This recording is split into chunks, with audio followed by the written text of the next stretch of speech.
Got down Madame Gandalf, and have this. Welcome to Talk of the Tavern. A little about us. We're your at-home interactive weekly have geek con, all blended with wit, sarcasm, and a pub-like atmosphere. We're adults talking about adult topics and using adult language. We laugh and make jokes about almost everything. We don't intend to upset, but some folks have their feelings hurt easily. This is all done in humor in the style of the great offenders such as George Carlin, Red Fox, Lenny Bruce, Richard Pryor, Robin Williams, Wanda Sykes, Sam Kinison, George Lopez, Lisa Lampanelli, Chris Rock, and others. So grab your vice of choice, sit back, relax, and get ready to enjoy yourself in the company of great people, hot toddies, and guests alike, because here we come. Put that long day behind you, good times lie ahead. With company worth keeping, that'll bash a smile in your head. Come on in, the door's open, you'll find just the finest folks here. Pull up a chair, grab a drink, and lend our stories your ear. Cause we're the talk of the tavern. Here you're always welcome. The talk of the tavern. Promising beer and bedlam. The talk of the tavern. Music, medicine, then some. The talk of the tavern. The song's over. Here we come. And welcome to June 11th episode of Talk of the Tavern, where we talk about Star Wars fandom, and in particular, has it turned toxic?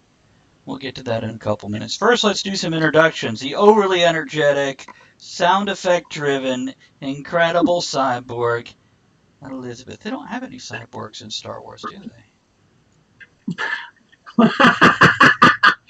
We haven't even started yet. Whoa, slow your roll. It's Star Wars, but it's Star Wars. Hello from New York. It's a fabulous week. I've been a heck of a roller coaster ride. Tonight I will be drinking sweet tea to keep the essence of Southern hospitality within me. Cheers. She said within her. And speaking of Southern hospitality and being inside white women, there's also Ed. Yeah, baby. How y'all doing? Oh, yeah, they do have a cyborg in Star Wars. Technically, Darth Maul turns into a cyborg later, technically. But anyway. Well, technically, there's a lot of cyborgs. Dengar and a lot of them that are cybernetically enhanced would be a cyborg. Luke would be a cyborg. Vader would be a cyborg. Absolutely. Okay, and I'm drinking Naomi Pinot Noir. Yeah, it is. And Sirius is drinking something because he says, "Good evening, you wonderful people." He's definitely drinking something powerful there. Yeah. Oh, Dez, good to see you. Hold on, we gotta toast the Dez. The Dez. I brought some lightsaber red whiskey. It's Fireball whiskey. And real quick, it's in a Star Wars shot glass. So here's the Dez for that toast. Cheer, bits. Okay, did you get through all your things so we can move on to the best part of my night? On my thing?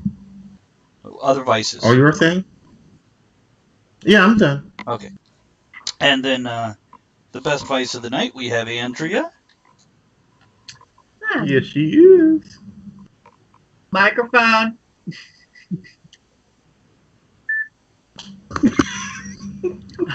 Oops. Okay. I have some coffee. It's a little bit on the dark side. Oh. Ba-dum-bum. Ah.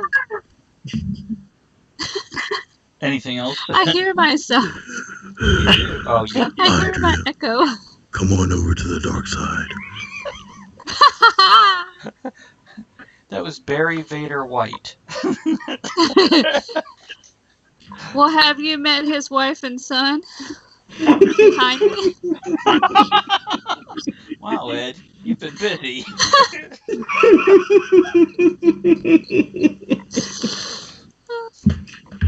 Yeah.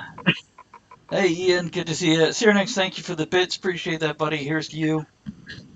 And I am Travis. I am the host. My vices tonight, I brought Fireball whiskey. some caffeine here in Pepsi form, and I'm going to go ahead and go with the cigar because it's more lightsaber shaped. I might Yeah. do that later. Sure. That's why you're smoking it. I brought a lightsaber See- too. One for the team. Sarah Nick says, "Come to the dark side. We have cookies. Where are my damn cookies to go with my dark side coffee?" We have cookies and cream. Yeah, you do.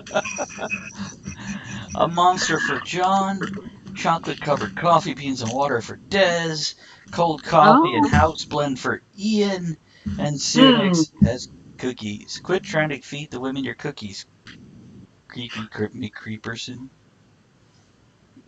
Give your cookies to everybody. Devnall! What up, Devnall? Sweet. Good to see you, man. Yeah, man. See that? We We call it missed the you. dark side. Mm-hmm. There we go. And the brothers come running. There we go. Good to. Oh. Speaking of no, I didn't get them on yet. I can hear Ready you. to study by.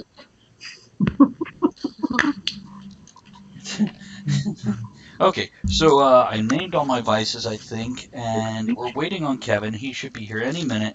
I told him to hurry up because we're having so much fun we might run out by the time he gets here. Let's see here. Yeah, we're glad to have you back, Dev. We try not to bug you too much. We know you got a busy life, living the life of a international secret agent and vacuum salesman, but we missed you. And Lady Skipper, hi all, Mountain Dew, chicken and rice. That is the weirdest fucking flavor Mountain Dew I have heard of yet. The hell, chicken and rice Mountain Dew. I'd try it though, I'm just saying. Okay, so after we talk about our week, and in a minute we're going to talk about Star Wars. Now this is all the things we love about it, but I think it's kind of a muck. I love that you sing it to the Love Boat theme. That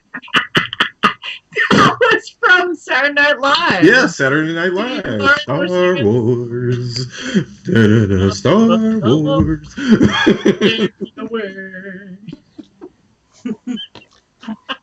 We're showing our age. I'll be your cruise director, Grand Moff Tarkin.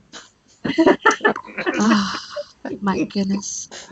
Musical show. What kind of muff was that? A grandma? It's a Grand Moff. It's a grand old muff. It's a high-flying muff. And forever in space may she fly. Yes, it's going to be that kind of show. Yay! Look out. Elizabeth is entering hyperactive space.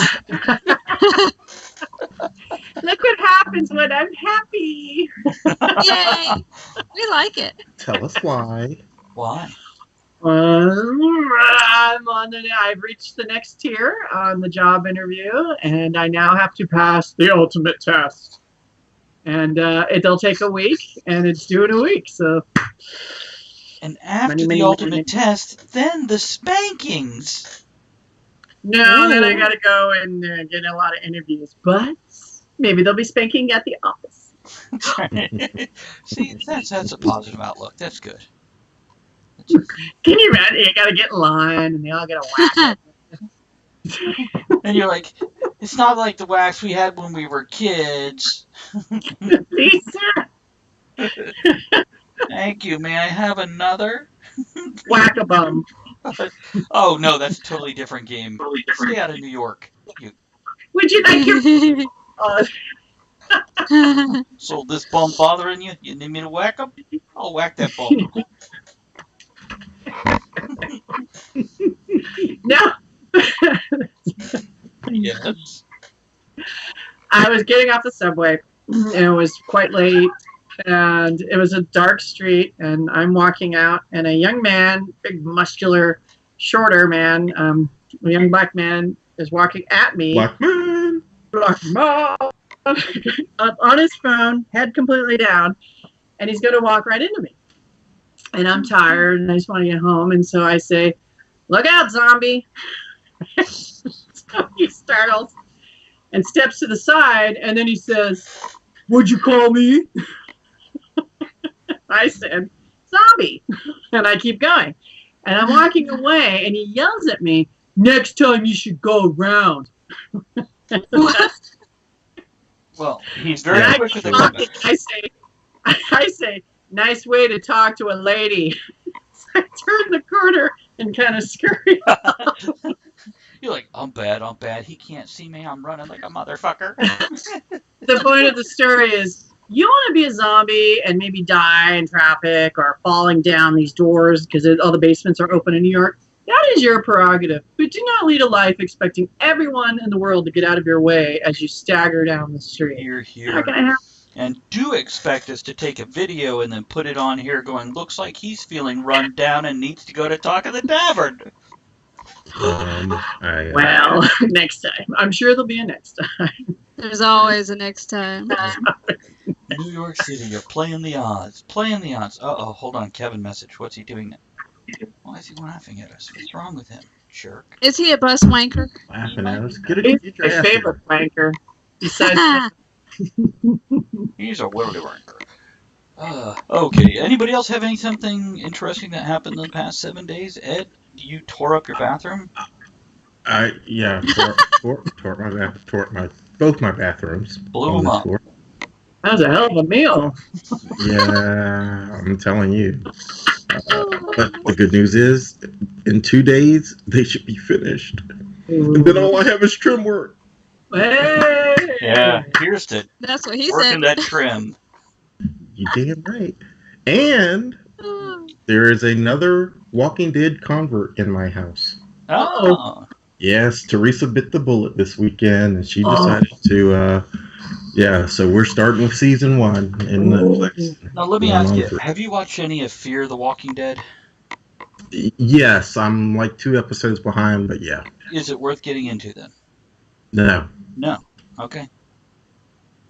It looked like it the first couple of seasons, but now they've jumped ahead in order to catch up with The Walking Dead because they introduced a Walking Dead character in Fear the Walking Dead. Okay. And so they're doing all this back and forth bullshit. So, You know what really kills me about Walking Dead is the fact that they're in Alexandria, Virginia, where I have lived. And no, you have to drive an hour to get into areas like what they're in. Yeah. It's yeah, we know that. Not real? You and I know that. No, it's real. Right. It's okay. Hey, you wanna here? I'll show this to you guys first, and we have this here. What is it? What is that? It's a shot glass, Oh. and on the back it says, "Judge me by my size, do you?" And on the front it says, "You must be this tall to ride this ride."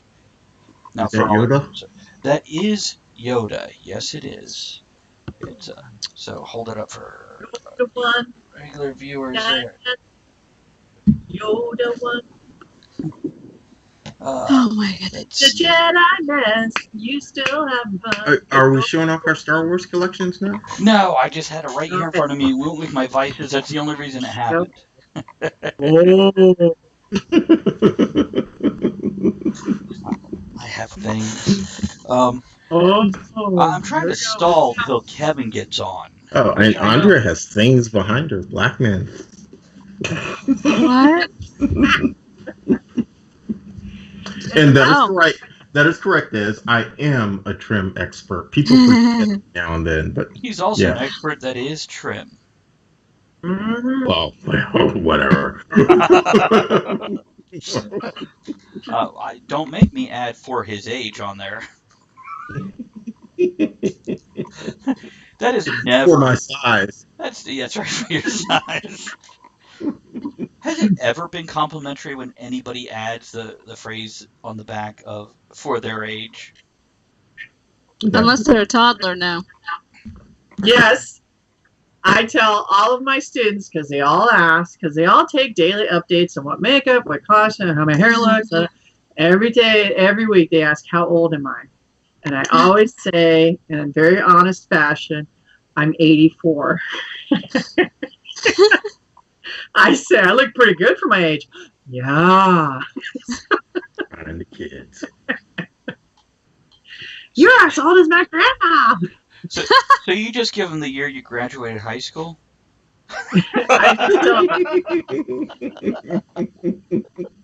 I meant college.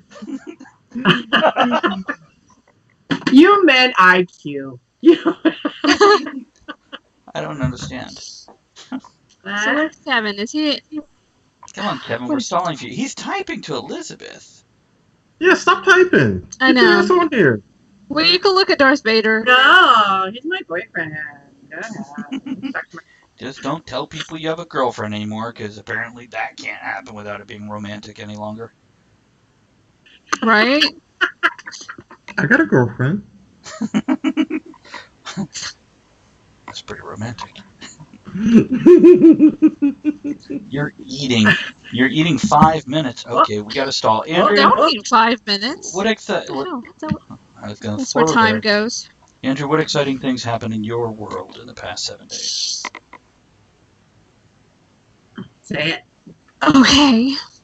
Well, Wednesday. First of all, Wednesday, Brad Williams is going to be on Talk at the Tavern, 3 p.m. I'm so excited. He's my favorite. And then we just got confirmed that William Kircher he's one of the dwarves from The Hobbit. He's going to be on the 27th. There's an axe in my head. There is. Yeah. I'm just so excited. It's a month of dwarves. Short people. Is June National Short People's Month? I don't know. Could be. No, but on It our can show. be now. That's right. Whatever. Well, like- Trump is visiting Korea, which, by the way, it's like 43 minutes, and him and Kim go into their talks. Him and Kim. Yeah, if I could get him on the show, you would love to have him. Which one? Trump? Absolutely. Trump, man. No, Yeah. People would. Yeah, I'd absolutely have him on. I just don't know if the Secret Service would stop pummeling me while I'm talking to him. I didn't even say anything mean. I just asked him what's with the hair. Only you.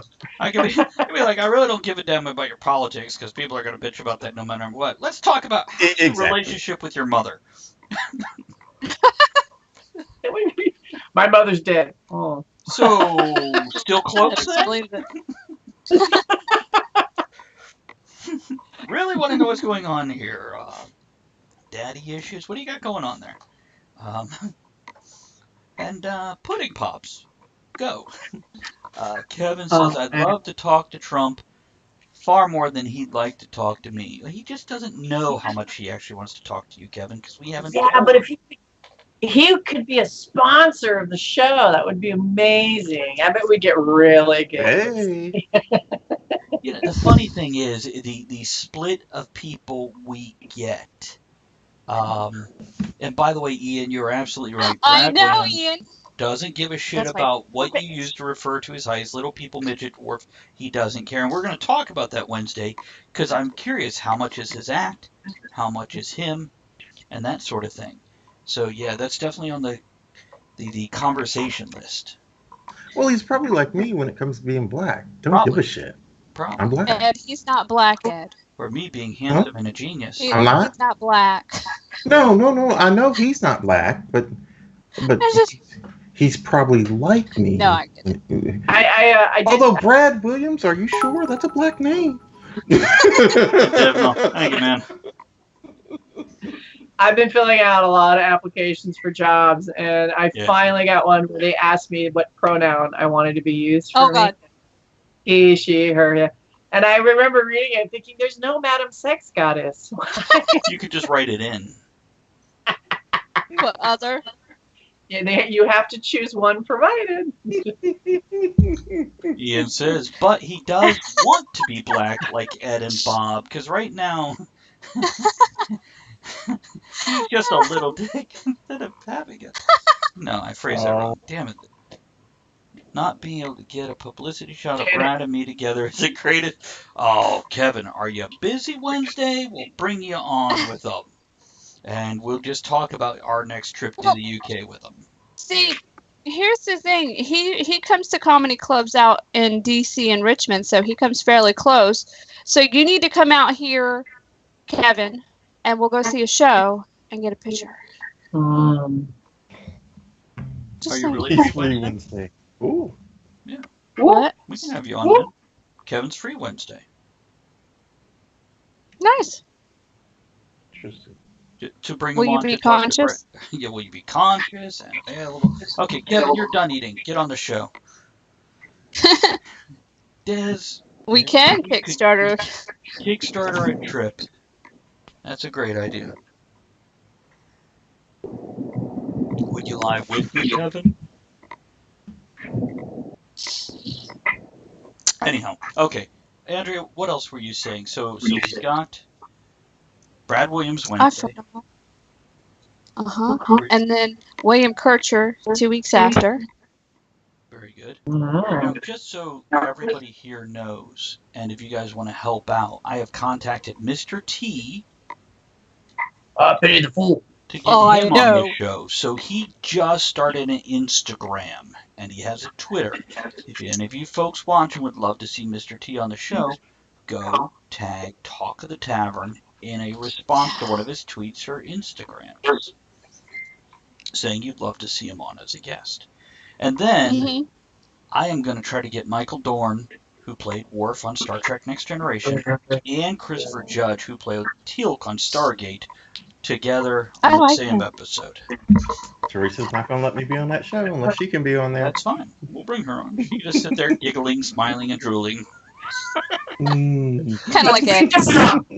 What, Elizabeth? And then she's gonna make me dress up like a Klingon and Teal'c. It's all in the same night. And you have a problem, why? I don't. No problem. Oh, hold on. Somebody's dinka-linking in.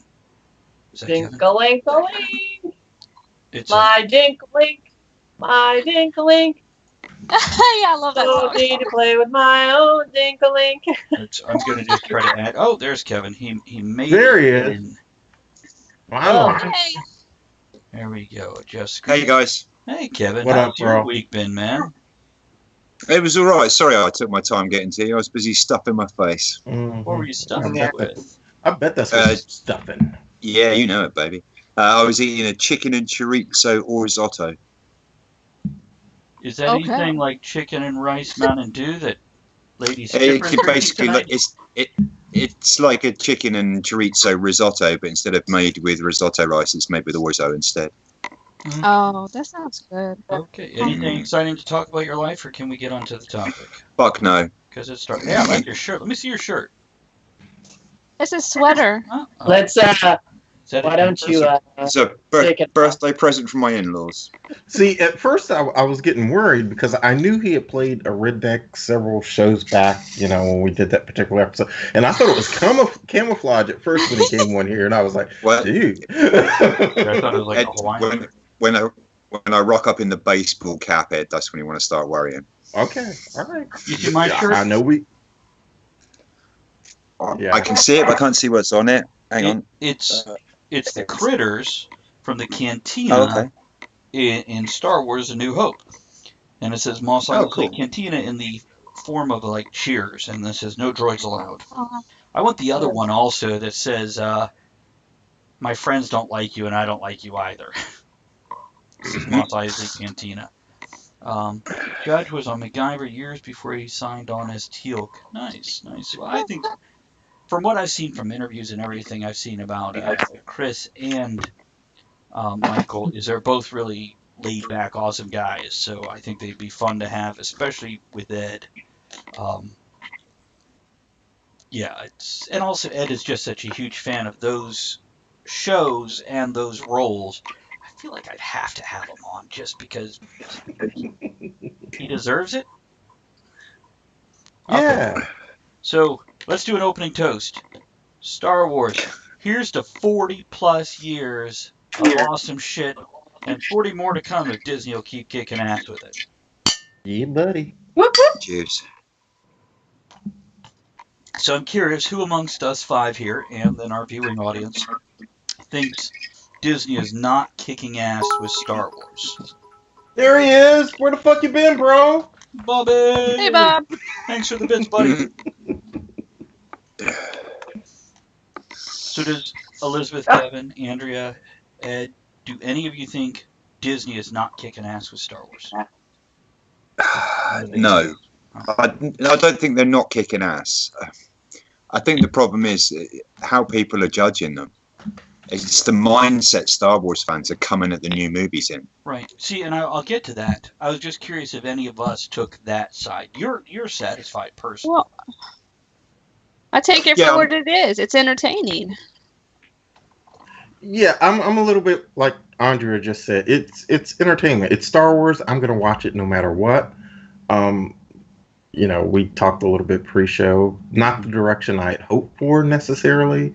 Some of it I do get is just a remake of the older films, but I'm still holding out for number 3. Mm-hmm. So I'm going to give it a chance. I'm holding out for number 3. So we'll see. Not number 3, then Solo or Rogue One or the next trilogy that has nothing to do with Skywalkers. Rogue One absolutely, positively fucking kicked ass. That kicked ass. That was a good movie. Is that the last one? 2 No, that was the standalone. Yeah, the one that came. Okay. Yeah, I gotta ask. Go ahead. Okay, I generally concur with everyone. I mean, for me, it's a matinee. It's popcorn. It's me. Okay. Yeah. Why did Rogue One kick ass? Because I went expecting something from the trailer, and what I got wasn't what I wanted. And why did it kick ass? Tell me it. I think for me, it was pure nostalgia. It was the leading up to A New Hope, which that's Star Wars for me, baby. And it filled in a lot of that little information. It threw in characters from scenes from the cantina and other little things that we saw in A New Hope. And yeah, it was good. And yes, Jason Momoa did play Stargate Atlantis. He played a character on Stargate Atlantis. That's correct. I mean, that scene with Darth Vader and going after when he gets on just before he gets on the ship, it was fabulous. I mean, that was worth the whole movie. And I agree. And the blind, quote unquote Jedi. Right. It's just beautiful to watch, you know. Maybe the Force is alive within us all, and we don't have to be ceremonial acknowledged as a Jedi. So much of it was just boring. I mean, beautiful visuals, beautiful, but it was just boring for me. And I'm not expecting Citizen Kane in Star Wars, but at least some kind of character development. And I went. I mean, I put my money down down in Times Square. It was expensive, but. I missed it. When everyone died, I kind of thought, well, okay, there you go. Well, we knew everyone died because they told us in A New Hope already. A lot of people died. Many Bothans have died to bring us this information. Actually, Kevin, that's one of my problems with the movie. Bothans. How many fucking Bothans did we see? There was like one in the movie and he wasn't on the goddamn mission. The fuck? Well, they are the masters of intrigue and subterfuge. Stands to reason you wouldn't spot them very easily. But they have huge tufted ears and a kind of wolf cat mixed face head thing. See, I know what a Bothan is. And then that scene where she goes to get her father, and this is a moment, and she's climbing a ladder.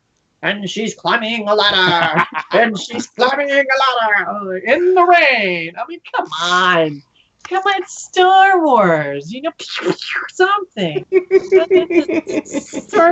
mean, come on. Had you seen Clone Wars or Rebels? Oh, yeah, sober. Okay. Now, have you seen Rebels?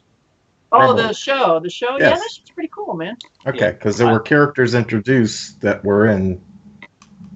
Yeah, but, you know. Okay. Yeah. I'm going to take the reins just for a second, then throw it loose to everyone here. What I'd like to cover tonight during the show is, at some point in time, exactly what we're doing right now, reminiscing through the movies, our favorites, the books, the comics, the toys, the cartoons, the things they took away, the things they have made canon afterwards. But I also want to discuss the huge fucking social hubbub about Kathleen Kennedy, social justice warriors, Star Wars now pandering versus moving forward into original territory. Which, by the way, it never fucking moved into original territory. Ever. Somebody's pussy just got loose. It did. What do we got? A couple comments here. Rogue One emphasized how tough Of course it is. the struggle and sacrifice was for the New Hope. Donnie Yen as a blind monk was awesome.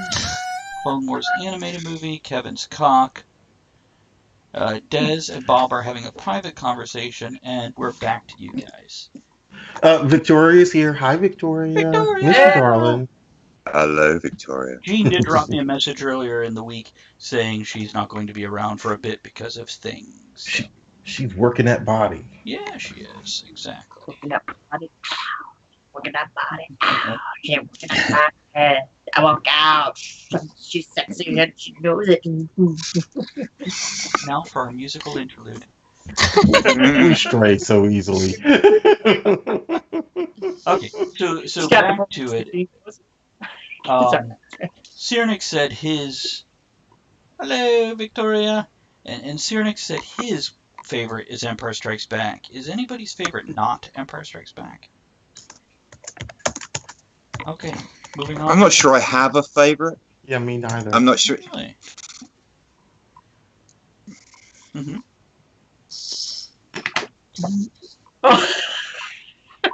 There you go. That was my tuppence worth.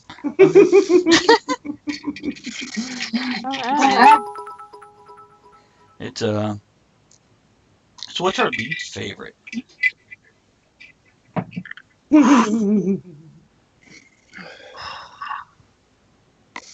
Okay, I don't have. Go ahead. Wait, What are the first three? is it the Christmas one? Oh, forgot about that one. There are so many drugs. There's a reason. I think for me, probably Phantom Menace, because out of all of them, it's the one that feels the most like they went far more for sort of visual impact and flair and less cognitive storytelling. It just all seemed far too incredibly predictable. There was too many weird bits that seemed to be tacked in for no apparent reason and to keep dialogue flowing. It just felt awkward compared to the others. It trimmed it down to what was absolutely necessary. It could have been a prologue for part 2.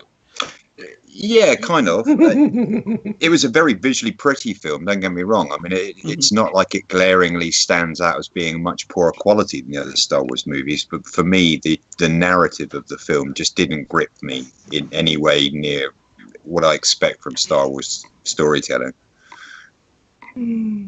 It was I've not seen horrible. It was am I the only one who's not seen Solo? Has everyone else seen it? I have. I have not. I saw it. I saw it for free. That's What why. do you- That's why we have. I'm intrigued. As the film professional amongst us, what did you think of it? Because my friends have given me a real kind of 50-50 mixed bag about it.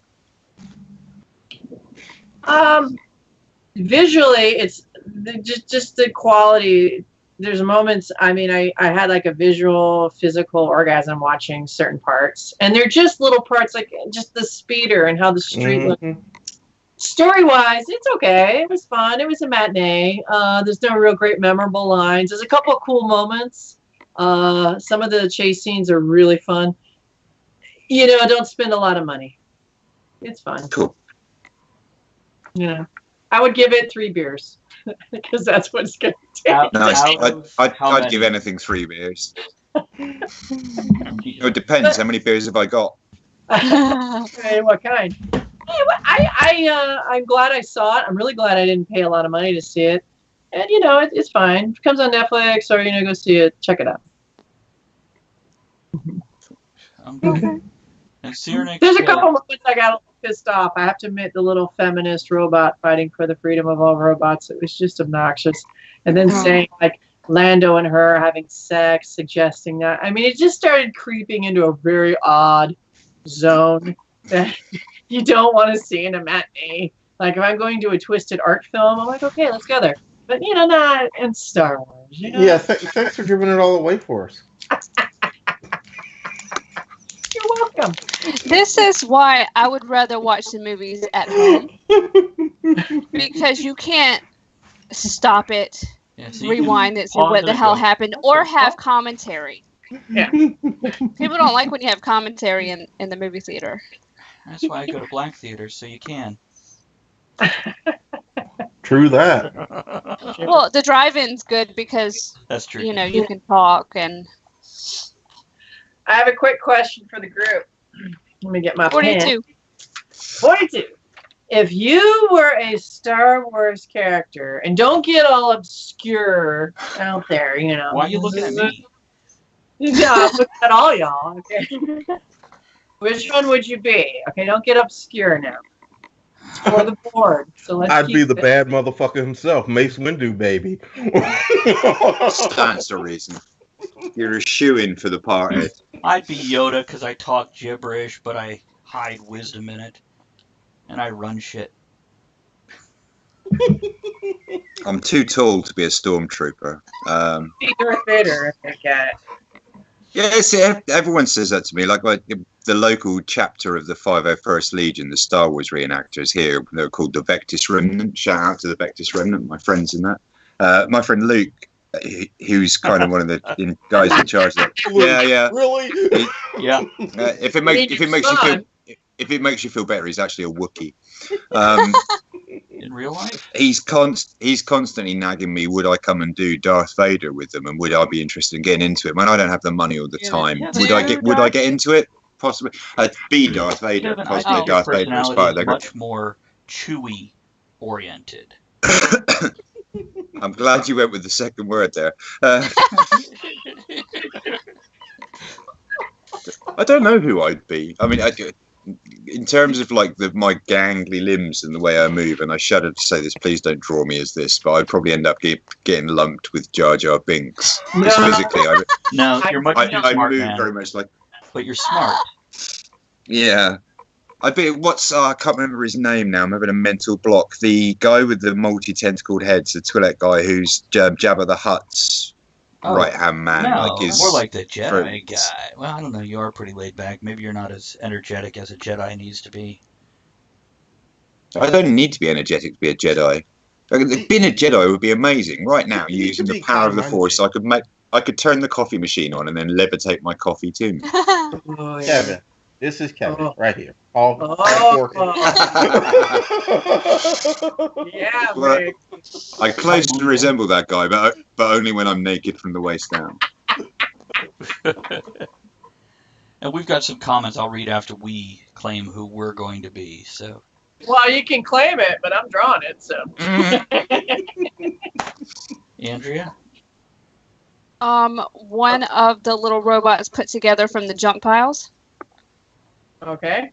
Leia, it is. Okay. There's only one. Oh, God. What about you? Bob Elizabeth? will be the creature from the I don't Jurassic know. Factor. I don't know.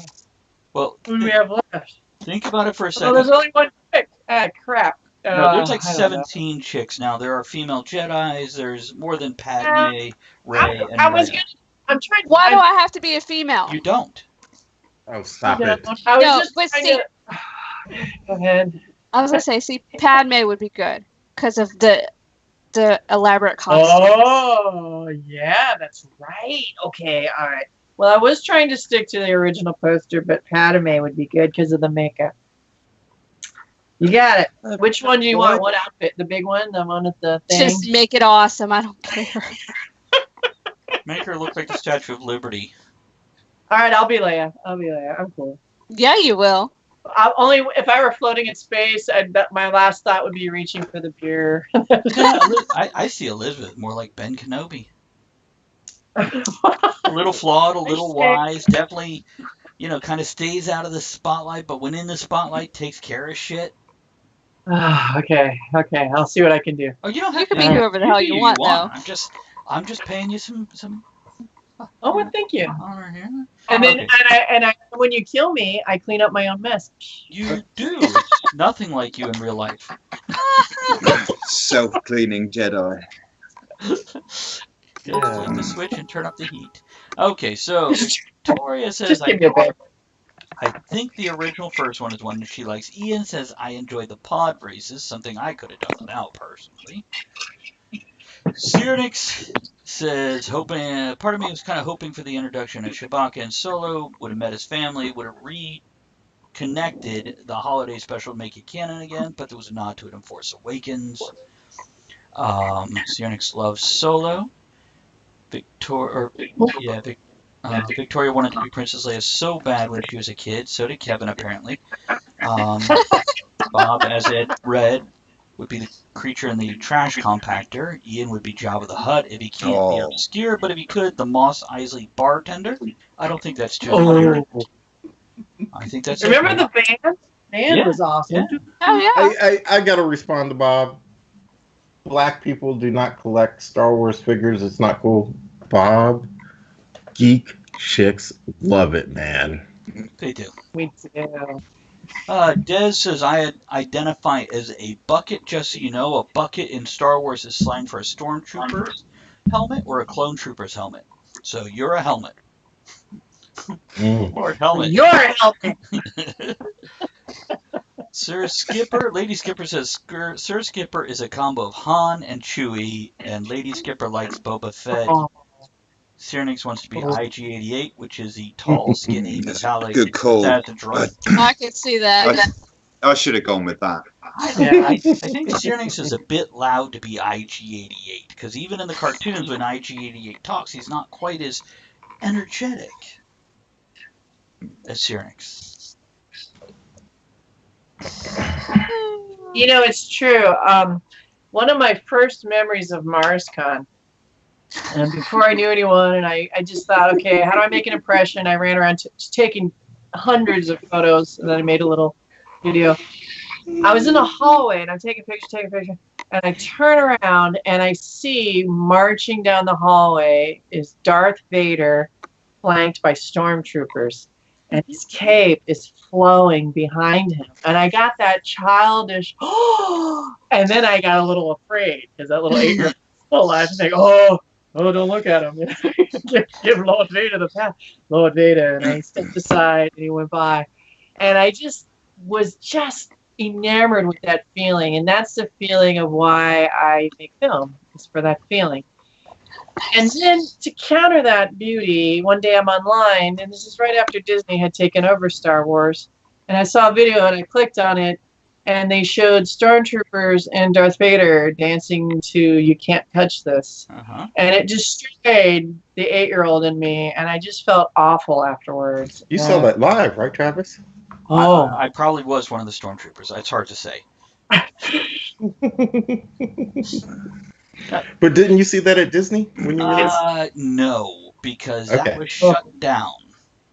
Well, don't. It will destroy any child you have But you. I do have photos of my son at 8 years old lightsaber dueling with Darth Maul. Oh. And he was the Padawan to a Jedi Master that was a very lovely young black lady in the full Jedi regalia. It was a great day for him, that's for sure. Yeah. Let me ask you this, guys. How did Star Wars influence your personality and your life overall?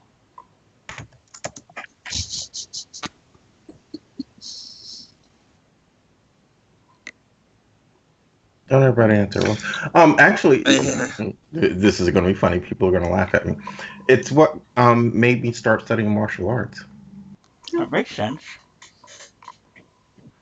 Because I figured that was the closest I could ever be to a Jedi Knight. Kendo, yeah. Well, it's got a very similar philosophy. Okay. Agreed. Any other? I held it in reference. But before we move on, Elizabeth, come on over to the dark side. Never! No! It's not possible! Okay.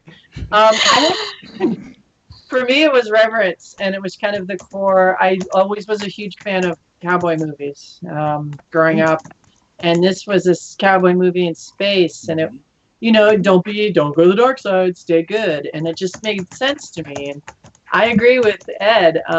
When I was in Japan studying at the dojo, and we'd have to get up at 5 a.m. to do weapons, I would think that, like, oh, I'm Luke, here we go, Jedi. As I was getting my butt kicked by little people. You got to learn how to get your ass kicked to become good at martial arts. Yeah. It was a fondness, a loveness, and an attachment to being young and overwhelmed by something magical. It was cool. Andrea, got anything? Batter up. Not really. Oh. No, I like the movies. I like them for what they are. I like that there's some badass females in there, but I don't think I cared about it as much as some people. Mm-hmm. And I don't usually say that because people yell. I've gotten cussed at because of it. Yeah. It's a fucking movie. Shut the fuck up. I did want to brush the Wookiee, though. I bet you did. Come on over and stroke my lightsaber, baby. You're gonna hurt your head. There's a Don't list. do that. So I'm going to do my internet guy thing and find it. There's a list somewhere online of Star Wars euphemisms for masturbation, and it's quite an extensive list. Or kind of like, Well, you're searching for that. Why don't you tell us how it influenced you? I think for me, as a kid, I think the big impact it had on me was that from a very early age, I loved science fiction. And it was pretty much all I exclusively read when I was a younger kid. And so I was born in 1976, so I was quite young when I first saw the Star Wars movies, because by that time my parents had started to buy them. But yeah, I know, So I think for me, I loved science fiction, but Star Wars was the first time that I saw it visualized on a screen in front of me. That somebody had taken all these concepts I was familiar with, space travel, people having otherworldly powers and stuff, and made a movie of it, something I could watch, and the visuals of it were fascinating for me, and it had a big impact. But I think as an adult, the difference being a Star Wars fan has made for me is that it was one of the first widely socially accepted geek things that it was okay to talk to other people about. It had a great way of opening doors. When you were at school and someone mentioned Star Wars, you could tell from people's reactions in the conversation who is the kind of person I was likely to be able to get on with. Because if they like Star Wars, chances are I can find some kind of middle ground between what you like and what I like. So I think that's how it helped me as an adult, is just being something I can talk about that's just one of the geeky things I'm into, that is maybe a little bit more approachable in terms of other people talking about it with me than going, oh, hey, let's spend the next 3 hours talking about why I love Magic the Gathering, which I'm quite happy to do, but... Travis? I'm a firm believer that Star Wars really helped shape my personality. Not the movie itself, but the toys that came out of it. They were my first storytelling tools. They were the first pen and paper that I created whole worlds with, and the heroes and whatnot. It introduced me to the King Arthur mythos before I knew that it existed. And yeah, it definitely shaped me as I was younger. As I was older, as Kevin said, it definitely gave me, some stuff to insta-bond with other people with. I did really soon realize I'm not as big of a fan as I thought. Because in middle school, I had like a trivia book, and I'm like, oh, wow, I got, 1 out of 3 right, or 1 out of 4 right, and yay. And then other people had that shit memorized and would quote extra stuff that wasn't in it. I'm like, oh, no, you win. And they're like, that's right, I do. I'm like, yeah, you're welcome. Go ahead. Take it. Yeah. I'm going to back away slowly here, you rabbit little... I've seen it 72 times. I'm sorry, I'm poor. I've seen it 3 and love it. See, I'm the same way. I enjoy the movies for what they are. I like the concept, but... I don't know every little line. I can't. Yeah. Yes, Ed. Every little line. I didn't see Star Wars: A New Hope when it came out originally. I did not see it until probably 3 years later. When Empire came out, then. But I knew every line from the movie because back in those days they had this thing called record albums, and you could buy it. and a guy narrated the entire movie while the actors spoke the lines in the background, I knew every fucking line from the movie. That must have been amazing seeing the movie the first time, knowing, but now here's these scenes Yes. in your head put on the screen, and you've imagined this, and yeah, it must have been. Yeah, a friend of mine had one of those, and we were in Germany, and we would play with our figurines, the wrecker, and then act out the scenes. It's fantastic. Good memory. I remember I was on the subway. We were in Oxford, actually, Kev, and You'd say that like, oh yes, I personally know everyone in Oxford. Yeah, I was saying. We were passing a poster, and I asked my parents, I was maybe 5 or 6 at the time, could we go look at it? And it was a Star Wars poster. And they went ahead and bought us matinee tickets.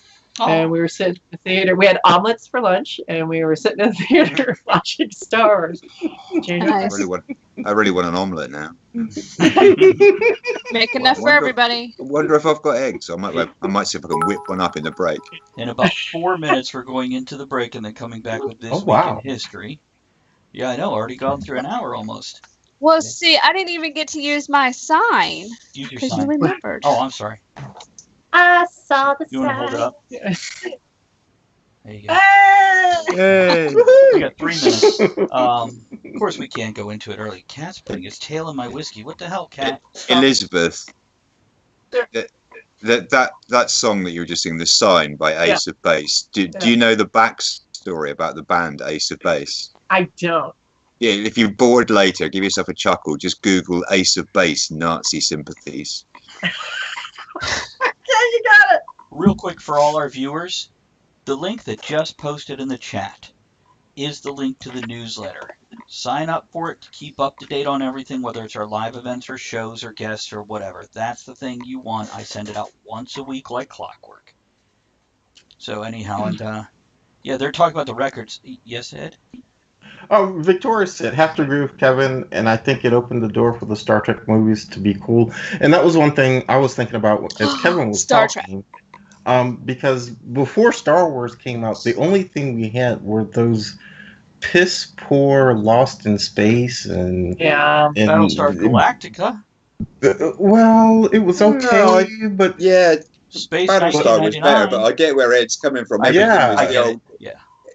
You had your polystyrene rocks and stuff in the background, and everything just looked so obviously studio based. Flash Gordon, yeah. I mean, but actually, I think Battlestar Galactica came out after Star Wars. It hit television after Star Wars hit the theater. Was it later? I want to say it was the late 70s. And Flash Gordon gets bonus points for kitsch coolness anyway. Absolutely, it does. But you have the original. For having one of my favourite Englishmen in it as well. Hats off to Sir Brian Blessed there. Oh, and he was also great in Much Ado About Nothing. It's just, if you've ever seen him on any kind of chat show or talk show, he's amazing. He's just a man whose volume is permanently dialed to 11. Okay, I'll write it down and see if I can't get him on the show. Okay. If you could get seriously, you wouldn't need Skype. Brian Blessed would just open his window. My dear boy, can you hear me in America? Okay. Now here's what I'm going to do. I posted some new videos. I didn't play the new host and guest refill videos last week, did I? I hadn't done them yet, had I? Not on Mondays. Okay, I'm going to play both those tonight. They're brand new. For our viewers, this is one video of the 5 of us doing our thing, and then it's another video of you guys and what you have sent me all put together. So here's the refill break. We'll be back with This Week in History. Give me a second while I find the refill break. Everyone mute. Let's see. Yeah. It's... There it is.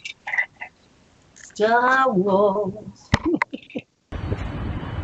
Hello, Kevin here. As a professional Englishman, I spend most of my time sodding about on the water, being professionally British at people. But when I'm not, you'll find me every Monday night on Twitch TV, where I'm getting toasted at Talk at the Tavern. Talk at the Tavern. Here you're always welcome. This is Ed, Talk at the Tavern, toasting to the hot toddies in the Outer Banks of North Carolina. It's nap time. Because we need to be well rested before we get toasted. At Talk the tavern. Mm-mm. Bring me your poor, huddled masses.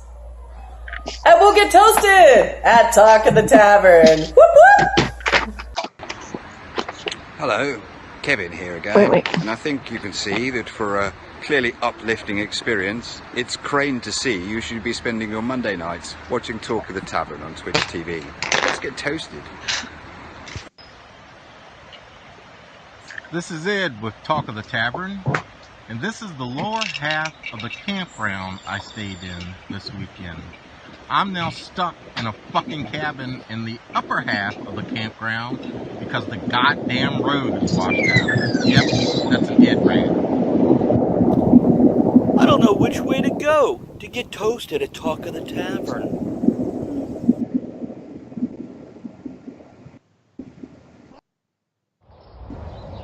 Hey! Happy Memorial Day! And thanks to YouTube, I can get toasted all weekend long with Talk of the Tavern.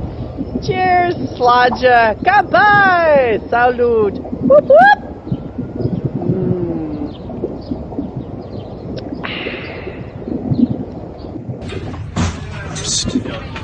She's got a ticket to ride. She don't care because she's getting toasted at Talk of the Tavern. This is Ed, drinking with the tavern crew at the bottom of Blue Suck Falls and Douthit State Park.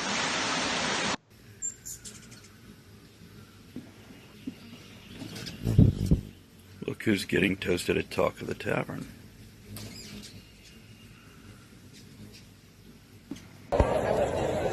Hey, it's Elizabeth. And when I'm not watching Shakespeare in the Park, I'm getting toasted on Talk of the Tavern. Woo! So there's this vicious rumour that all Englishmen live in an ivory tower. It's true. There's mine. But when they let me out for good behaviour, I like to get toasted. Talk of the Tavern. This is Ed with Talk of the Tavern, having a wee dram above the dam in the beautiful Allegheny Highlands of Virginia. Meow, meow, meow, meow, meow. Talk of the Tavern.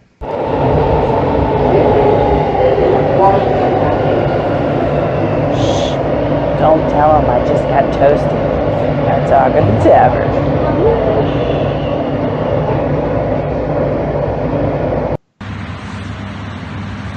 Hi, my name's Kev, and after the week I've just had, I'm looking forward to Monday night, where I'll be getting toasted on Talk of the Tavern.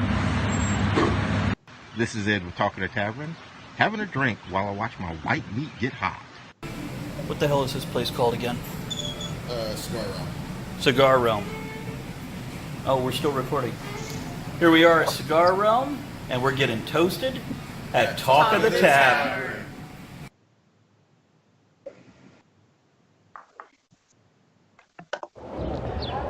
So people keep asking me, what is it like teaching in New York?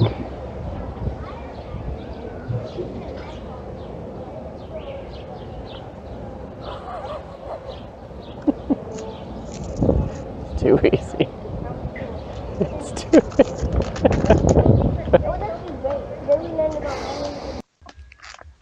Hi, I'm Kev, and it's a beautiful sunny afternoon here in England.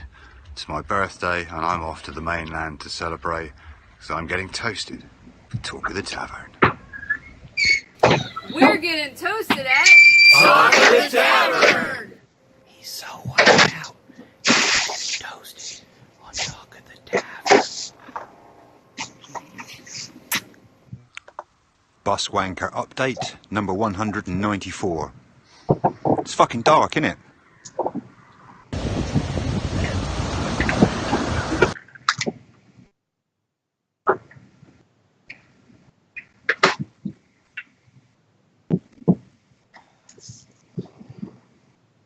And we're back. Elizabeth, can I test something real quick?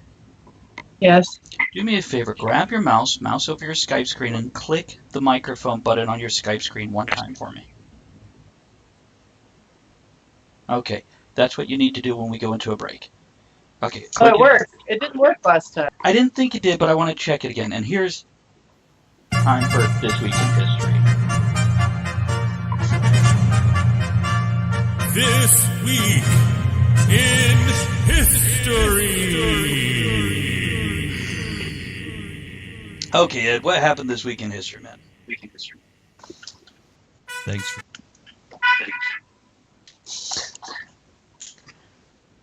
Ed? Before I get started, do we have a coin to give away? We're going to do first week of every month. Okay, all right. Why am I echoing? Shit, I'm echoing. I don't think that's Okay. you. That's Elizabeth's coming back on to us. Okay, all right. So this week in history, shit happened, y'all. July 11th, 1986. Bueller. The now, the now classic Ferris Bueller's Day Off premiered in theaters. June 11th, 1982, Steven Spielberg's E.T. is released. Drew Barrymore's career starter. Such a cutie. She's such a cutie. Somebody said she's hard to work with, and I didn't realize that about her. I've never worked with her, so I don't know. Well, we'll let you know after she comes on the show. I'd like to work with her. You just want to see her come on the show. Yeah, that too. Okay, June 12th. This was a long one. Actual history this time, too. June 12th, 1776. Virginia adopts George Mason's Declaration of Rights. The Virginia General Assembly adopted a document that basically gave white men a whole lot of liberties. That statement, I threw that statement in there for the liberals in the audience, by the way. The importance of this document is that it would later be used as the basis for the country's Bill of Rights. June 12th, 1944, future President John F. Kennedy receives medals for heroism. Kennedy would receive the Navy and Marine Corps Medal for Gallantry as well as a Purple Heart. On August 2nd, 1943, a PT boat that Kennedy was commanding was rammed by a Japanese cruiser near the Solomon Islands in the Pacific. During the incident, Kennedy jumped into the ocean to rescue 3 crew members that were thrown overboard. He was able to actually save 2. The crew would spend the next 12 hours clinging to the wrecked boat, hoping for rescue. Kennedy finally gave the order for them to abandon the ship. They swam 4 fucking miles to a tiny island. The crew survived on coconut milk and rainwater for 5 days before local natives found them and gave them food and shelter. They were picked up on August 8th by a Navy patrol boat. Check out the movie PT-109. It's a good story. It's a good adaptation of what happened there. Okay. Yeah, it was filmed in like the 60s or something, and unlike movies today, there's not a whole lot of exaggeration in it. It's pretty much the story the way it happened. Victoria says she's looking for something hard to work with. Thank you, Victoria. I'll help you with that. Other pop culture, Jurassic Park turns 25 today. Oh, wow. Yeah, the new one is coming out like in a week or two, isn't it? In a week or so. Yeah. Good timing there. The movie Speed with Keanu Reeves and Sandra Bullock turns 24 today. Bright light. Gremlins turns 34. I feel like there should be a cage match between a gremlin and E.T. Yeah. Well, E.T.'s birthday was, I don't remember how many numbers, but last week, was released last week. It'd be the shortest celebrity death match ever. Yep. Sure. Oh, I just said it about June 11th. Madam Perry asked, before you go on, Madam Perry asked, and didn't Kennedy suffer from back problems? I know. It's not like he had serious problems like bone spurs. He suffered from back problems as a result, and he was also sick for quite a long time. When he jumped into the water, there was burning fuel on the ocean, and he accidentally ingested part of that. So he had stomach issues for a very long time after that as well. My father met John F. Kennedy when he was first running, and my father was young in college. He didn't know who this guy was, and my father offered to teach him how to body surf. Don't be rude. Okay. And he did well, but he had trouble arching his back just right. And then he thanked the guys, and then he went and got dressed, and Secret Service were there and took him off to the Democratic Convention right there. Oh, that's a cool little story. There you go. Not bad, huh?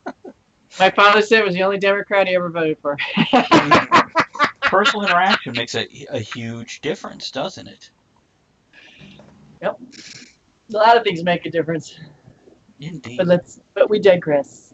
Perhaps. It's what we do. Ed, what are you shaking your head about over there? Oh, Bob, I don't think he actually invented the peanut, but thanks for that bit of information. Well, Ian also added in, didn't a black man invent the computer using a peanut?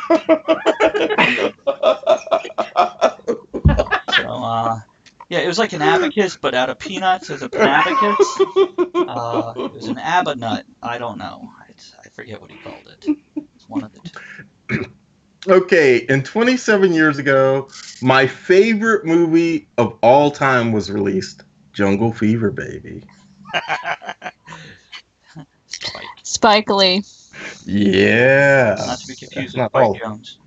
Yeah, he was spiking more than just Lee. Okay, anybody got any current events or crazy news? I have weird news. All right, let's go. And I'm putting a link in the chat. A lottery winner picks up their check in an emoji wink mask. That's awesome. Right? That's what I said. A Jamaican woman who won the equivalent of $1 million in a lottery found a clever way to collect the loot while protecting her identity by wearing an emoji wink mask. Well, she didn't do it in Virginia because that shit's illegal. No. Yeah. And this is Jamaica. Basically, she wanted to hide her identity. She wasn't going to quit her job. She said, I am employed, but I'm not necessarily going to leave my job. Now I've won. I want to clear my debt, invest, and do some traveling. So, I can't blame her. No, neither can I. That story surprises me a lot less once you said it was Jamaica as well. It's an absolutely glorious place, but they will rob you blind in a heartbeat. Well, so will any family. In my experience. Nobody wants to talk to you until you get a lot of money, and then they're like, hey, how are you doing? That's why I'll remember you guys and keep you around if I am ever so successful to the point where, yes, Ed, did you want to mention Victoria's thing there? Victoria, you're so bad. I have so missed you, darling.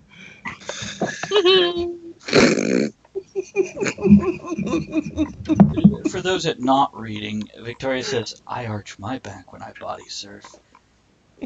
And then she says, oh, welcome to the jungle. I imagine that's how she said them both, by the way. I bet she uses body wax. Okay. It's a surfer's joke. I got a strange, weird one. What do you got? This one I caught my eye.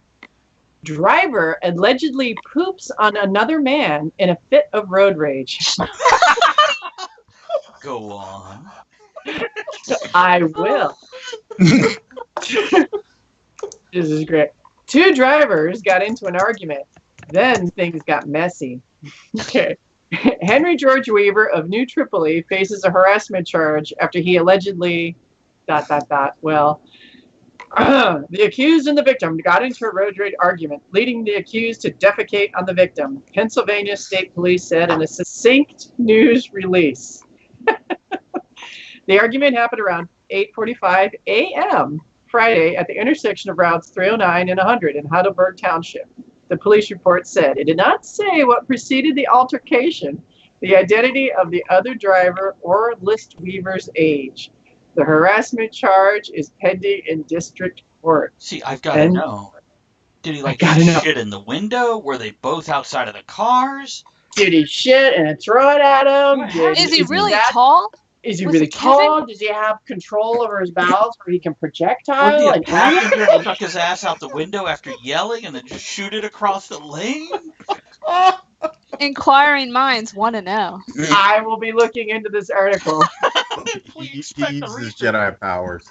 That is going dark, man. That is going dark. You learn quick, my Padawan. Padawan. Anyone else? Look out, he's a shitlord. I got a small bit of weird local news. Well, it's not that weird to us locals here, but you guys might find it amusing. The Isle of Wight has yet again this year been confirmed as the most haunted place in the world. How do you confirm that? I believe it's to do with the number of sightings that have more than a certain number of reports and are therefore given a certain amount of validity by whoever it is that judges these the things. largest collection of crazy idiots that go, we saw something. Or the biggest collection of acid drugs. users. There's a ghost stroke murder story attached to the pub I work at. I want to go stroke. You want to go stroke? Nice. Is that all we got then? Is that the end of the story? hilarious. There you go. That was all I had. Just Right. champions. Travis, you got anything? Oh no, I got Go to Dead People. All right, Dead People. June 6th. Jerry Moran. He was the last living munchkin from The Wizard of Oz. He passed away. Oh. June 8th. Chef, author, TV host Anthony Bourdain. He hung himself. Never saw him. I saw him on a couple of shows. Hanged. Yeah. Hanged. Okay. Hung is what you are. Well, whatever. You just knew that because he's black. The motherfucker's dead. That's Okay. a double entendre there. The motherfucker's dead. I'm putting that in the screenplay. Thank you, Ed. Birthdays! June 10th, 1995. The first black American to win an Oscar, actress Hattie McDaniel, Best Supporting Actress in her role in Gone with the Wind. See, we had strong black women a long time ago, so this ain't nothing new, y'all. And she stole her scenes big time. They were awesome. I tell you what, June I've always 10th. had a lot more respect of the authority of a black woman than white women for the past couple decades. But in my growing up in a black school, I dealt with a lot of adult black women, and they were always very authoritative and knew how to make you fucking do what they told you. Mm-hmm. Sorry about that. Okay, we forgive you. June 10th, 1922. Getting back to The Wizard of Oz, actress Judy Garland. Oh, June 11th. by the way, Deb said regarding the motherfucker's dead, the shortest eulogy ever.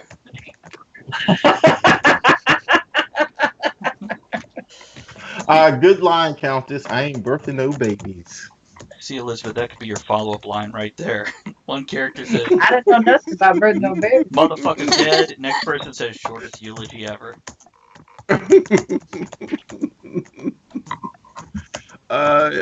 June 11th, 1933. Actor Gene Wilder.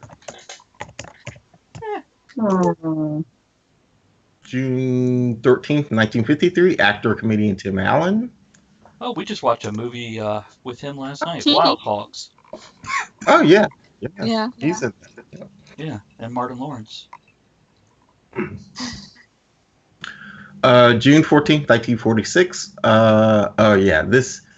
My brother. Shout out to my brother, the Donald, the 45th president of the United States. Happy birthday, Donald. How's it hanging, bro? Is it his birthday? Yeah, June 14th. He has the best birthday. Wow.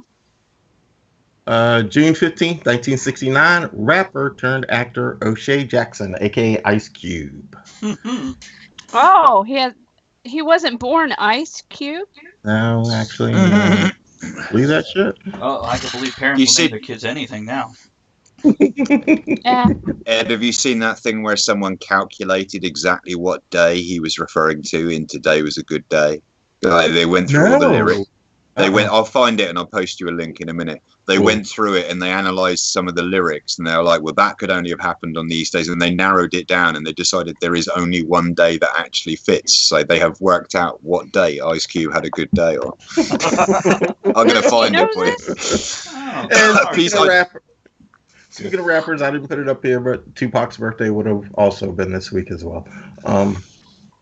Personal birthday shout-outs. My sister wife, LaBelle Bushway, miss you, baby. It's been a long time. Come here and take care of Daddy. An old school bud of mine, Jim Racer. 2 little sisters from way back in the day, Chandra Hawkman and Debbie Cooper. And the most lovely Ann McIntyre. Happy birthday, Annie. Anybody else got birthdays? I do not. Yeah, actually, my cousin's birthday was a couple days ago. So happy birthday. Happy birthday. And Sonar's birthday is today, so Ian, tell him we said happy birthday. Oh, He don't happy watch birthday, the show no Sonar. more. Birthday, Where the hell Sonar. is he? How come he's not here? Because he's celebrating his birthday. Yeah, he is. Every And Monday I night. found the When is there a better way to celebrate than on Talk at the Tavern? There we go. Happy Oh. birthday. Ed, I found the ice cube thing. I'll throw the link up into it. Cool. There you go. Well, what day was it? Come on, spoiler. Oh, well, no, do I want to spoil it? Hang on, I need to scroll to the bottom. And is it repeated every year? January the 20th, 1992. Okay. You can read the working, but the logic behind it is it's the only day where Yo MTV Raps was on air. It was a clear and smogless day. Beepers were commercially sold. The Lakers beat the Supersonics, and Ice Cube had no events to attend. Nice. Okay. National Good Day. All right. Ed, add that in your notes for next January 20th, this week in history. Yeah. Hey, Travis, you Yeah. should just go ahead and get on it and have Ice Cube on that day. Get on it. That would be good. Let me just hold on. That'll be a really good day. Ice Cube, January 20th. Ice Cube with an E, not Ice Cub. Brother Bear, it's Ice Cub. Let's see here. Are we done with this week in history? We got anything else? Deaths, birthdays, anything? Birthdays? Anybody got birthdays? Don't Sorry. No. Okay. Well, then, we're done. Back on with the topic. It's So shall we just go ahead and address the elephant in the movie theater and talk about... Okay, so a little background for everybody, and I don't necessarily have any material in front of me. I do have a couple articles I'll refer to, one which is a Facebook post by a friend who was on the show, Jay Smith, and another one that's an article by Ed, who is it again? Ben Shapiro. Star Wars fans have chased Daisy Ridley off social media by pressure and threats, as well as a young lady who played Rose in the latest movie, The Last Jedi. And some people, a lot of these fans are like, well, Kathleen Kennedy is driving the Star Wars franchise into the ground, and it's horrible, shouldn't have anything to do with the damn movies, we hate her. And then some more Star Wars fans are approaching these new actors and actresses with so much hatred, they're actually scaring them away. So let's talk about this. Elizabeth's going to hide. There's too much pressure. Childish buffoonery. And as a teacher who works with students and constantly has to deal with bullying, this is shameful behavior. And let me repeat what a comment made previously. These are just movies. They're just films. I mean, yes, they may not be what you want. Then go make your own. Exactly. Is anybody here among the panel here? And sure, hot toddies out there, please. You can post them too. Was anybody big followers of what was considered Star Wars canon for so long? Star Wars canon? Yes. What do you mean? Okay, like there were books, comic books, so forth and so on, that have come out over the last 40 years that all received George Lucas's blessing as being Star Wars canon. This is what had happened. This is how what did happen after I wrote my movies and made millions of dollars and everything. He accepted all this stuff as Star Wars canon. And I think that may be a little bit of it there, because there was this stuff we believed to be true for so long, and then all of a sudden Disney has come along and it's not fucking true anymore. And it's like taking Santa Claus and Easter Bunny away. Which we should do. They're not true. Sorry, Travis.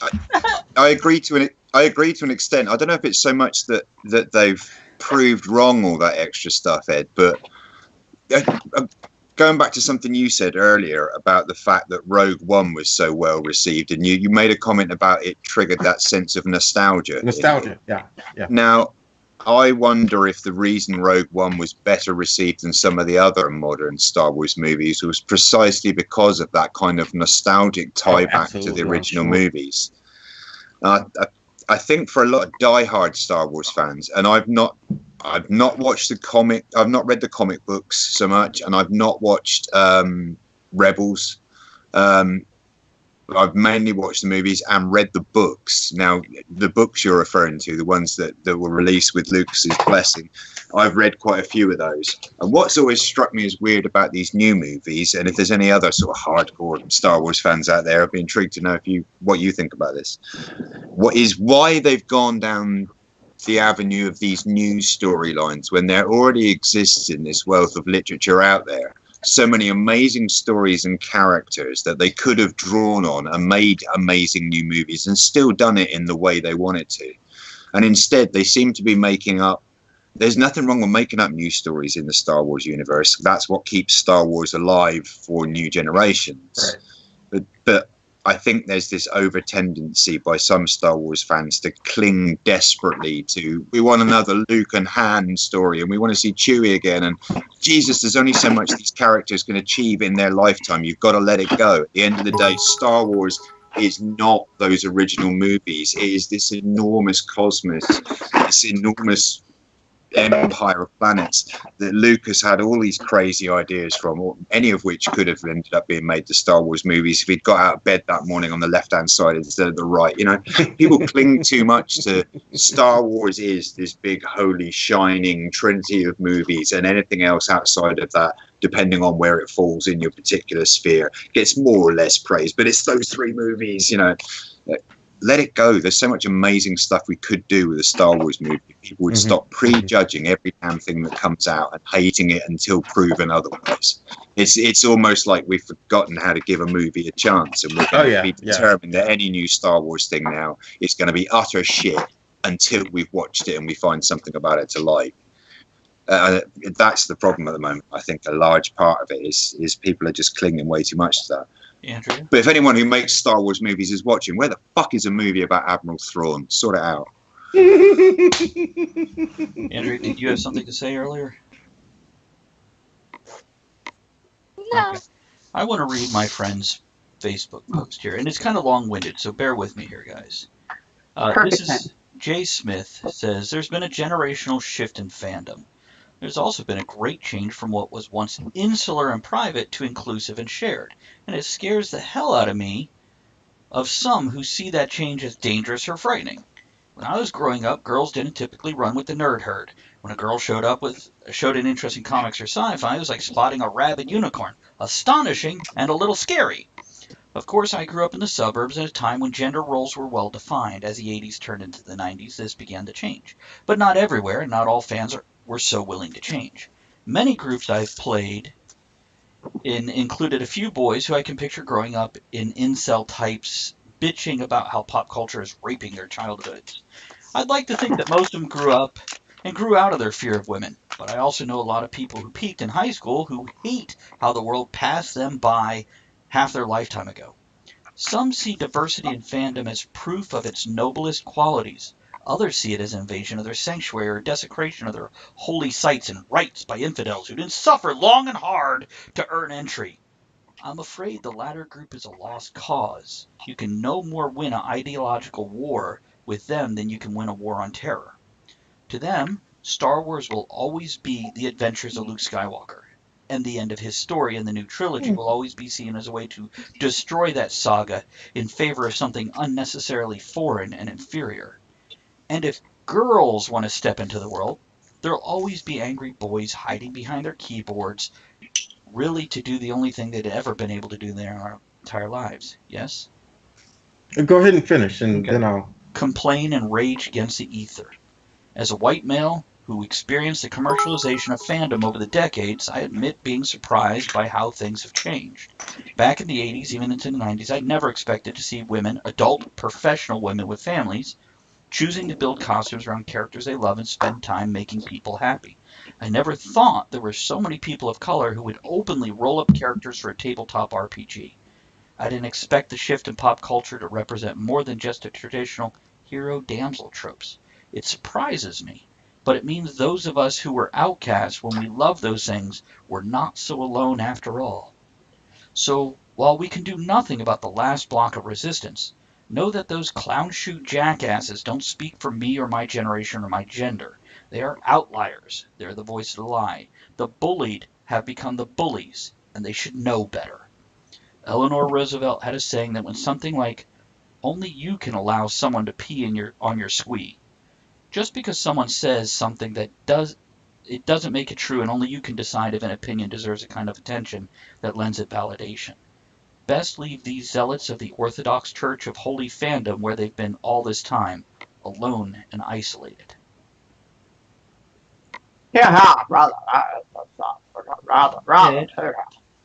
Okay, I agree with what some of the reader says. Mm-hmm. I don't agree with what everything the reader says. As Victoria points out, bullies forget that Lucas had planned on 9 movies at the beginning. Correct. And I think that's what it is for some of the purists. Now, the reader, the writer saying Star Wars is Luke Skywalker. No, it's not. Because no. He's saying it's not, that the old group feels that what it should be. But the old group, I'm a part of the old group, and I don't feel it should be Luke Skywalker because I've always thought, we've always heard about the next generation and the twins and so forth and so on in the next 3 movies. And yes, Lucas said that was, and then Lucas said that wasn't, and then Lucas said that was, and Lucas said he couldn't make up his mind whether there was supposed to be 9 movies or not either. But right. But I think the so-called Star Wars extended universe, that's what it was that was accepted as Star Wars canon. I think some of those people are going nuts right now, because they changed everything to just Star Wars Legacy. And as Kevin said, there's so much information out there. I really don't get why they went off the rails in some places. By the way, I want to read Ian's comment earlier. You'd think that being our fave films and topic, the fandom, have been bullied growing up, and they wouldn't be such huge dicks. And by the way, that's what that guy was saying. It takes a second read to catch it, but basically he's saying there's 2 old school groups, and one doesn't want to share and wants it to stay the same forever. The other one is willing to grow and expand, include more people in, and let the story evolve and change. Okay. Yes. All right. Few points. Okay. Going back to the bullying on the internet, I kind of believe that shows a lack of. Why would you get angry with the actor? The actor's just doing their job, and they're gonna act what's in the screenplay. You're gonna get mad at anyone, get mad at the producers or the screenwriter's gonna write what they're paid to write. So there you go. Being mad at the actor is foolish. I believe. It comes from a filmmaker, but we are spoiled audiences. Mm-hmm. We have gotten to the point where technology is so beautiful and amazing that that's what we expect in every movie we watch, and we don't appreciate the wall of names that goes by, that the money and the talent and the effort that it takes to make an Avengers movie, a whatever movie, even a commercial takes a lot of talent to do, and ability. And I think it's a little demonstrative of the attitude of the society right now. And here's a word I'm going to throw out there: entitled. The audiences are, well, that's not how the books went and how the canons went. Yeah, and you know what happened? Well, number one, Lucas made 3 new films that weren't that great. And then he sold the franchise. So whoever buys it can do whatever the hell they want with it. Oh, absolutely. That's what happens when you sell it. And the last one I want to say, oh my God. Oh, and that's it. That's all I got right now. I had one more, and you know, I've got something really big and cool going on right now. But I do want to say that to audiences. And I'm sorry, Andrea, I'll stop. No, you're fine. Go ahead. I just want to say, you know, do give it a shot. Make something yourself and see how amazingly difficult it is. And I can't make a Star Wars movie. They're not going to let me have the rights. Well, then just make your just change the title. 20%. It's a spoof. Boom. All the people that want to bitch so much, just buy the damn franchise, do what you want, or shut the fuck up. Shut the fuck up. And you know what? And you're not even representing the whole essence of Star Wars, which is the choice of dark or light. Are you in the dark side or in the light side? And running around bullying people involved in this and acting like a jerk. Dark side. But I don't understand. Okay, and I don't know. Maybe it just exists in his own little world. I'm an actor. I'm a star. I'm making millions and millions of fucking money. I don't care what the fuck you say on my fucking Twitter page. I'm still making millions and millions of fucking money. Well, this is true, but you got to think some of the actors like Daisy and the one that played Rose, they're younger. They're female. So it may not just stop on the Twitter page or the Instagram page. There's also been death threats, rape threats. There have been all kinds of horrible, despicable behavior that... Yeah, and not all of them have been in the military and can... Bring it on, motherfuckers.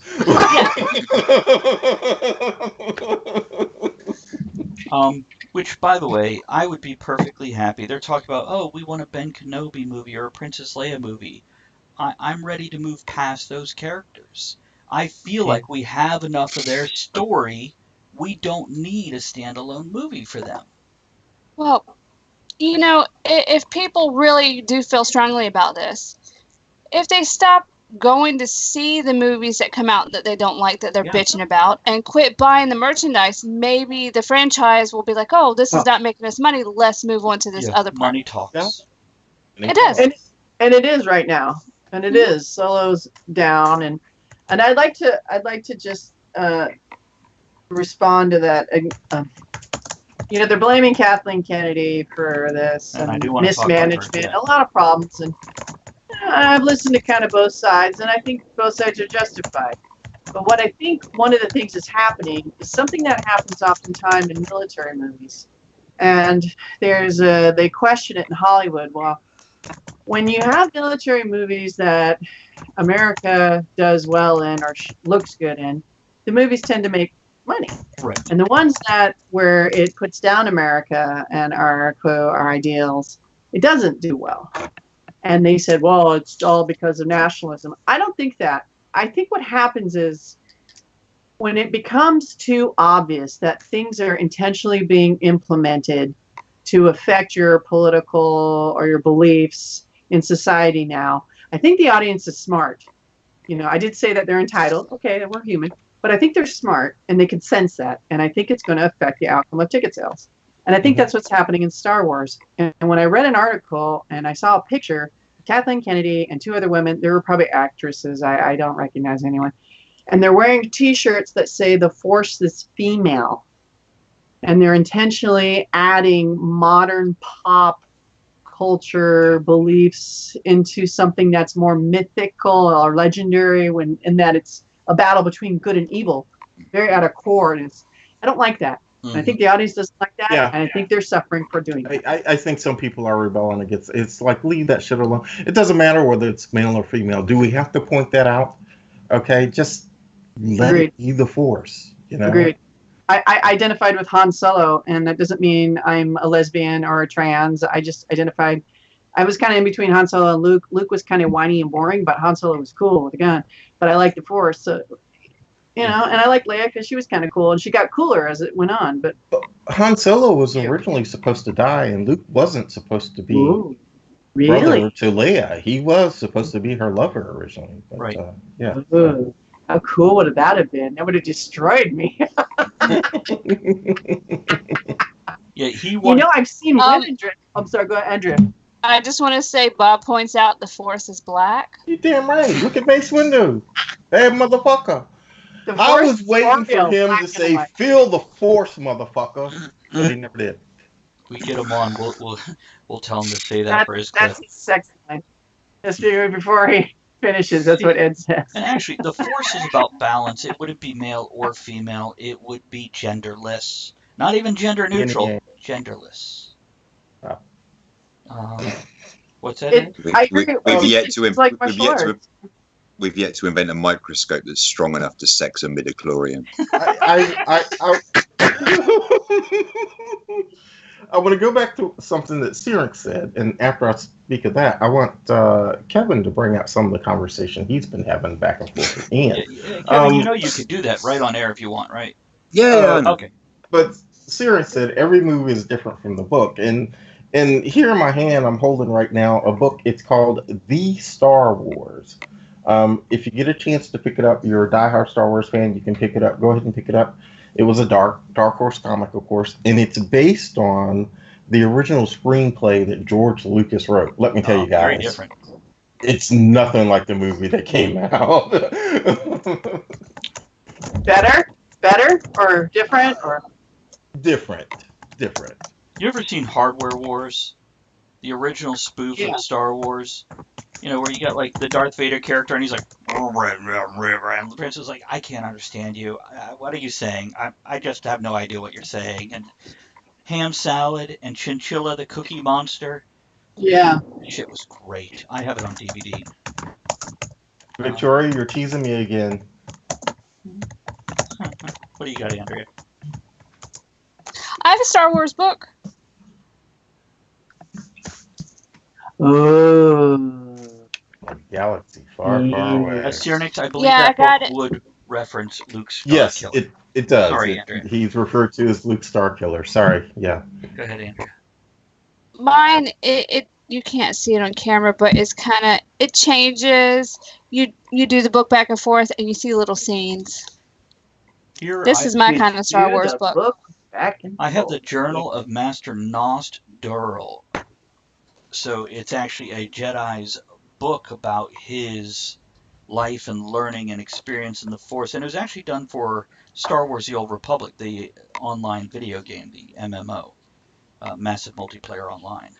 And it's, I don't know, I've enjoyed all these side things. And I didn't have the huge problem other people had when they made everything that's not the movies or this cartoon is now legends. It still exists, but it's myths and stories about these iconic characters that may or may not have happened. We might bring them back into the story. And by the way, I am so fucking excited every time they do bring a bit of it back through Star Wars Rebels or the comics. And somebody help me out here. Haven't they mentioned Thrawn somewhere in the current television series or comics? Thrawn was, of course, in Rebels. That's right. Yeah. And I want to say his name popped up in Rogue One. I want to say that. He gets a mention. Okay. Yeah. All right. That's what I thought. So he's out there, and I'm excited to see them bring these bits in. No, of course, we're never going to see the Solo twins. They're just wiped from the annals. Right. They just, that's legends now. Yeah. Gone now, yeah. That's kind of disappointing to me. I got to admit that's kind of disappointing to me. But, what can I say? But then again, maybe Luke had a kid we don't know about. You never know. It's, with a certain bounty hunter. Mara Jade, that's all I'm saying. But isn't have they really? I'm sorry, I'm just all distracted right now. Rey we don't know her origin. She could be Kylo's sister, then that would be the twins. Well, yeah. So there is hope. There's hope. But is it a new hope? Is it a new hope, or is it just an old rehashed hope? Okay, and John runs a comic store. John says Thrawn comics were out a few months ago. So there we go. These things Ian Max posted me a link to a comic I'm going to have to check out later, a Thrawn one. So thanks for that, mate. Yeah, he just, I don't know why, it just always intrigued me from having read a lot of the books, Thrawn as a character. I'm interrupting. Okay, Bob, Victoria, I love you. Wow. I love what you add to the show, guys. Both of you. Inappropriate and all, totally off topic, innuendo. I adore what you add to the show, okay? Just saying. Because Countess now says, you might see my twins someday. So. Maybe Poor this Ed. summer. He's going to pass out. The force is strong with this one. Somebody Stay can on throw target. bits for her bits. Stay on target. By the way, while we're in the refill breaks, don't forget you can click on the bit icon in your chat box and click get bits and watch videos to get bits to throw. It costs you nothing, helps us out. So Ed has the vapor, says yeah.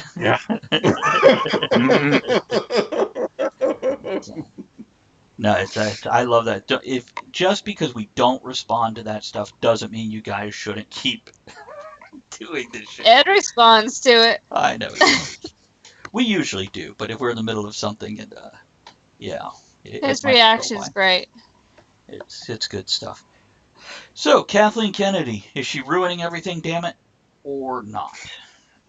And by the way, Elizabeth, yes, with the shirt. Yeah, why are you bringing that into it? But all in all, the movies alone, if you just watch the movies, the show, read the comics, Biz Marquee suddenly shows up behind him. Well, I'd like to respond to something I said. Okay, if I'm going to be hard, if I'm going to call the audience entitled, I'm going to throw accountability to the producers too. They're losing touch with their audience. Your job is to keep the audience entertained, interested, curious, and buying tickets. And you should be thankful for that because we don't have a lot of money and it costs us a lot to go. And if the audience is not happy with what you're creating, you need to step back and maybe reconsider and create what they want, and to completely say things like we're going to remove white men from the films and only women now. And what are you doing? Just make good stories. That's what the audience really wants. We want good stories with a lot of flash on it, frosting. We want to see what it feels like to fly through space or use the Force. Be a Respect hero your against audience. insurmountable And odds. I think she's being selfish, and I think a lot of people make these films and are counting on making the money. And she's being obnoxious and throwing her own opinions into this film, and people have mortgages to pay and children to send to college. And I don't appreciate it. And I do not appreciate producers acting in such a manner. I think... Go ahead. That's almost a rant. Sorry. John says create Pickle Wars. Pickle Wars. Ed, would you? That would be amazing. Ed, what are you going to say? I think the producers sort of felt like, I'm not defending them, they were making the movies for the audience of today. Right. And I think that's where some diehards got upset. It's like, we've been waiting for this for 40 years now. And what the fuck is this shit you're putting out? You're putting out shit about liberalism instead of Star Wars. Agreed. Is there anybody that liked her? Because in the media, all you hear is the negative. Is there anybody that had anything positive to say? I don't know her, so I can't say. She's been producing with Spielberg a long time. Her name's usually attached with him, and so she's done an awful lot for the entertainment industry and made millions of dollars. And Spielberg kind of took an odd turn when he redid his E.T. film and took out the shotgun, did a couple scenes with shotguns, and Lucas was rechanging things in Star Wars. I wonder if it happens when you just make too much money and you too complacent, maybe you get a little messed up. I don't know. Which, by the way, you lose touch with your audience, you need to stop. I don't think our audience misunderstood any of this, but I'm going to clarify. We're all for having diversity, whether it's gender or race. But the bottom line is that's not what the movies are about. Now, with the alien species, there is a tons of diversity. And the characters should also have equal diversity, sure. But that doesn't mean it should be male-centric, female-centric, black-centric. You shouldn't take away from the story just so you have all the diversity. Right. Yeah. It's cast the actor or actress in the role that fits the role. And if that means we have a Han Solo type character that's another quasi douchebag dude, there we go. If it's a female, there we go. I don't care. I just want to watch a good movie that's exciting and transports me to a different place. Yeah. And as an audience member, there is something to be said of, women roles are kind of popular right now. Yeah, there's probably going to be more women. In the 60s, it was Italian actors, and then it became, and then it's just going to be this currents of very popularity, and then just deal with it. It's okay. I know we're talking about Star Wars here. Any Battlestar Galactica fans? Yeah. Does anybody have a problem? Anybody have a problem with Starbuck all of a sudden becoming a woman? No. But a lot I of didn't people really. She was hot. Still smoke cigars. And smoke cigars. No, and a lot of people did though, and whatever. It was okay, and I do think. But I bet they still bought a ticket or still watched it. So. And I think people, there needs to be more than one chick per Star Wars film. I can agree with that. It's let's look at our gender split across our human race. It is 51% male, 49% female, or something like this. So yeah. But is that really going to take away from the story? No. That's the whole thing. I'm all for women power and stuff, but don't fuck up the story. Or give us a story. Yeah. Please. Which, by the way, there was one thing Ed and I were discussing before the show, and there's a point where Rose, going to the casino planet, talked about how horrible these rich people are. They enslave the kids, they enslave the animals, they abuse both, blah, blah, blah. Now, somebody pointed out, well, this is just social justice warrior at work. And I'm like, well, I felt like it was more of a character motivation and reason behind this character being driven a little further, a little more. And I didn't have it didn't pull me out of the movie where I stopped and went, oh, look what they're putting. I didn't really notice. It was like 2 lines. It wasn't I didn't really notice. half the story. I saw that look. Did you have a thought on that? Oh, I fell asleep at that point. Oh, okay. By the way, Ian said. And then they were riding those creatures and crashing through things. I thought, oh God, we're going Phantom Menace. Oh my God. But it wasn't 45 minutes of it. Whew. But they pulled it back. Yeah. It was okay. Ian says that was one of the selling points for me for the Orville. Even though they tackled issues of the day, they didn't always end the way the PC crowd might have wanted. Yeah. And the Orville was great. You can address the issue and have it turn out not right. And still get your point across. Matter of fact, that kind of adds. I only smoke cigars between my legs. Oh, by the way, John did say, from my customers' reactions, and as I said, comic book store, Kathleen Kennedy has lost a lot of the audience, about 75% of the people who come in and talk about Star Wars. And then he says, Rose in the new comic, they actually changed the dialogue. Huh. I gotta say something. Victoria's back with a force tonight. Kevin, so you made a comment earlier about the twins on Twitch. So, am I correct in understanding you are disappointed that we didn't get that storyline, or? Not disappointed. No, okay. I mean, I quite enjoyed the concept of it, but I don't want to give too much away here. I'm trying not to spoil or anything, but yeah, if you've never read 30 years in the past, you're okay. Go ahead. Yeah, but I mean, there's a lot of people who haven't read, and this is what gets me about the real hardcore Star Wars fans. There's a lot of people out there who haven't read a lot of this extra wealth of knowledge that there is out there. So you've just got what's in the movies to go on. Mm-hmm. And I think a lot of people who are getting wrapped up in saying it should be like the originals, it should be contained within this sort of sphere of the Star Wars universe, are the same people who are moaning that they're not coming up with new and interesting movies. And you can't have the best of both worlds. If you want new stories, you have to allow a plot line or a universe or a series of generations to develop. You can't base all of these amazing, fantastical events in the lifespan of one ordinary human being. It's just nonsensical. You have to allow characters to die off and new characters to replace them. It adds to the grand scale of this whole thing. He envisaged this massive backstory. The movies we saw from Lucas, it's a bit like reading The Hobbit and trying to imagine everything that Tolkien envisaged of Middle-earth from that one book. That's what you've seen with the Lucas's Star Wars movies. There was this enormous backstory, all this stuff that he came up with, masses and masses of notes, and that's how these stories have evolved.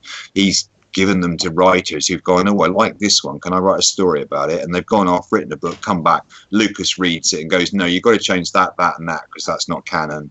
And then when they're happy, they've released these books.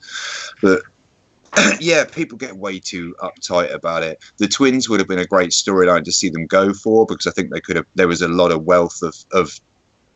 It would have tied it to the originals in the way that would have kept the diehards happy, but it would have given them a way to bring new, fresh actors in and new blood and take it in new directions, and still had some kind of intrinsic tie to the original movies, even if it's not bringing in the old characters for guest appearances or however you're keeping that in.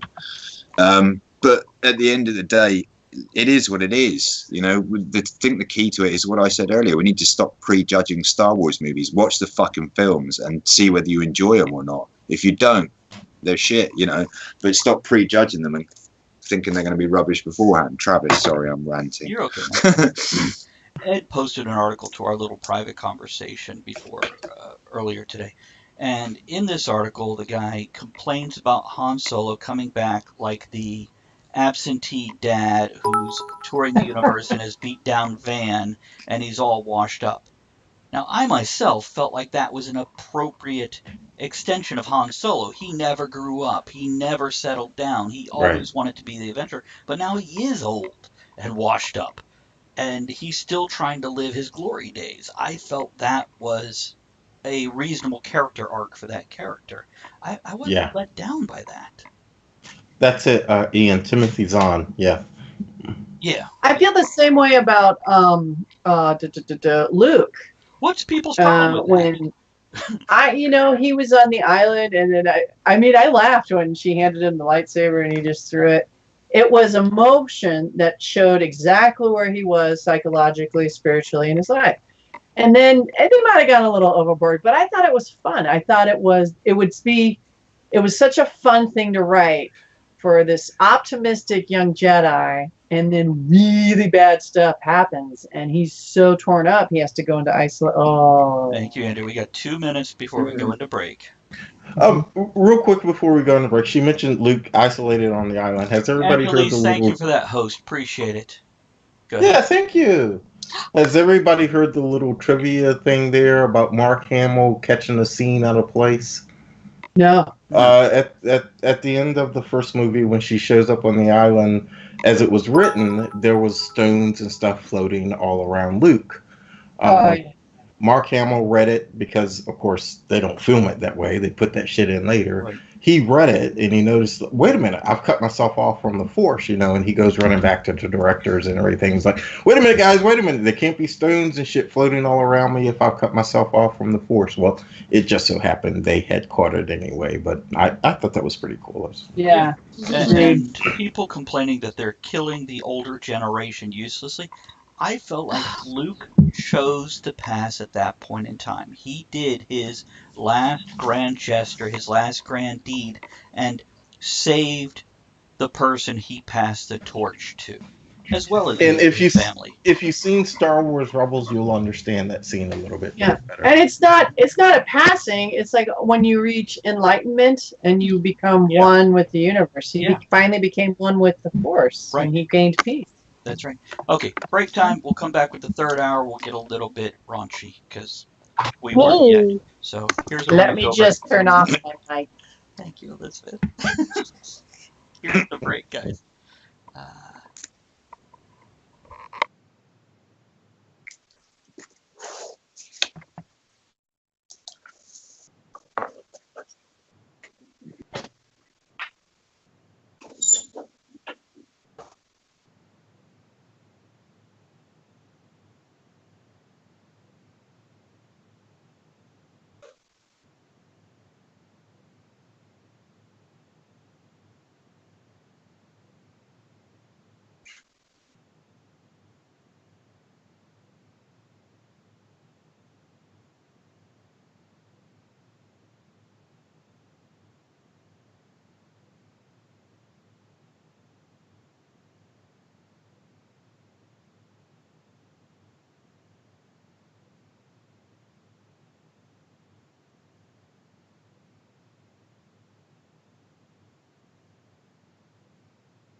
Tavern. Talk the Tavern. Here you're always welcome. Good morning, Talk of the Tavern. It's 6 a.m. from Mineral Wells, and I'm hoping you're getting toasted. Because I'm not. Hi guys, this is Angela Pritchett of Angela Plays Ukulele on YouTube, and you're watching Talk of the Tavern. Hey, it's Elizabeth from New York, and we're getting toasted on Talk of the Tavern. Yeah! Hi, this is Syrinx. This is Wednesday. This is Morning. And we're Charming Underclothes. And we're getting toasted on Talk of the Tavern.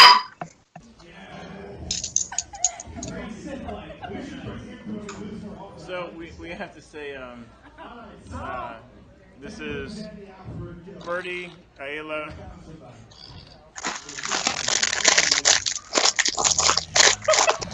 Dolly and Dave. Kevin, please mute. And we are here getting toasted on Talk of the Tavern. Talk of the Tavern? Travis asked me if I did this. Oh. And Hi, Travis. Andrea. Miss you.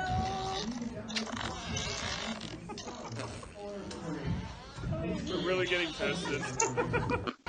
This is Morven Moeller of Dream Punk Press coming at you from the Strollin' Colon. Hoping you're getting toasted at Talk of the Tavern. Oh, hey, I'm Joe. And I'm Nick from Instant Replay Live. And you're watching Talk of the Tavern. Yeah. Hi, I'm Richie Munster, and we're getting toasted at...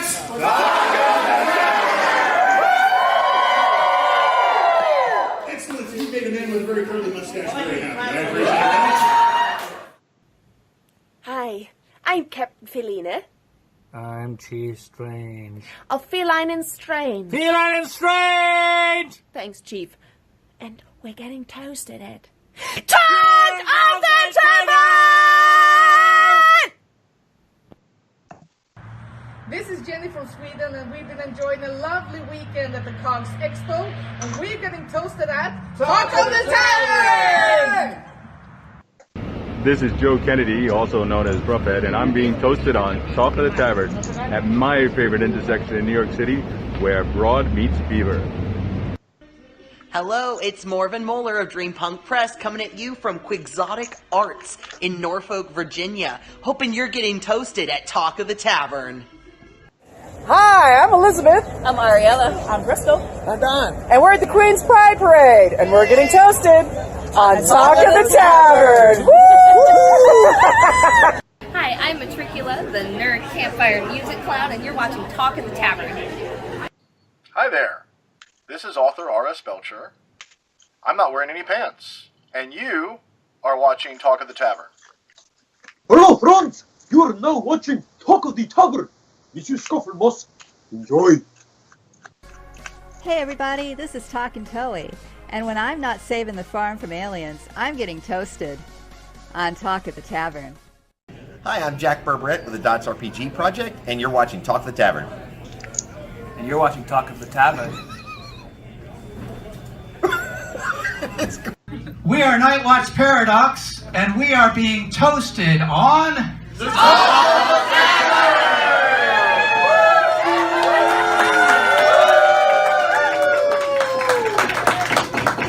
Hey there, this is Ray Dafrico, rock and roll Ray Dafrico of the Night Porters and Ray City Rollers and Kathleen Turner Overdrive and a lot of other bands.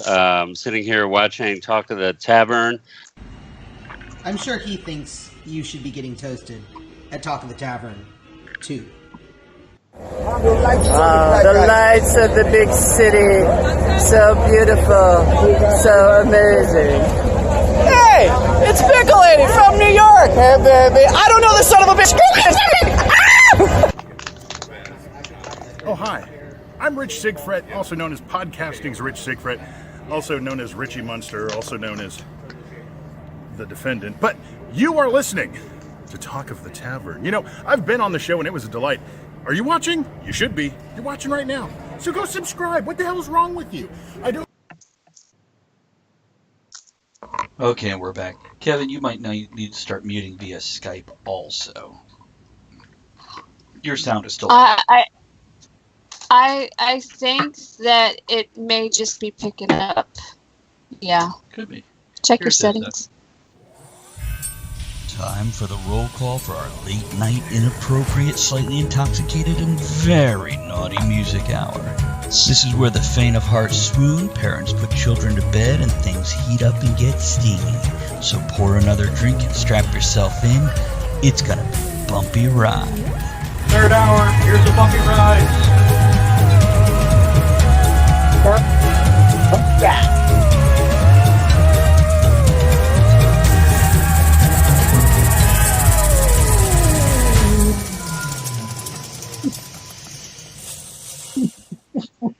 There we go. And we're back. Roll call for the third hour. Let us know if you're sticking it out. Drop a hello there in the chat box. And I'm here. I'm here. you guys don't have to. I see you. You're still good, Kevin. Can you hear me all right? Oh, yeah. Yeah. Do you want to Cool. test your Yeah, I had a... because it kept blue lining. You know how it shows blue line under your picture. Rub your microphone. Give 2 seconds, right? You... Yeah, that's your mic. Okay, and am I muted? No. No, but you're staticky. Okay. Right, okay. So, yeah, you might have I'll to look do into that. Yeah. Yeah, something's obviously changed in my settings. directly on Skype. If not, and just click the little microphone icon on Skype. Hold on, Cat has a wire for the earphones. Thank you, giraffe. He walked out of her, he caught it. Oh, Bob says, could Luke use 'Cause I the let fork him to out of here. masturbate? That is a good question. Yes, he could. But if he used Yes, he did. if he used his right hand, he wouldn't feel it as well. But it would feel like somebody else was doing it. I want ice Thank you, cream. Skipper. Here's to you. By the way, I have made our bit explosion happen only in the corner because somebody complained that they didn't like it all across the screen.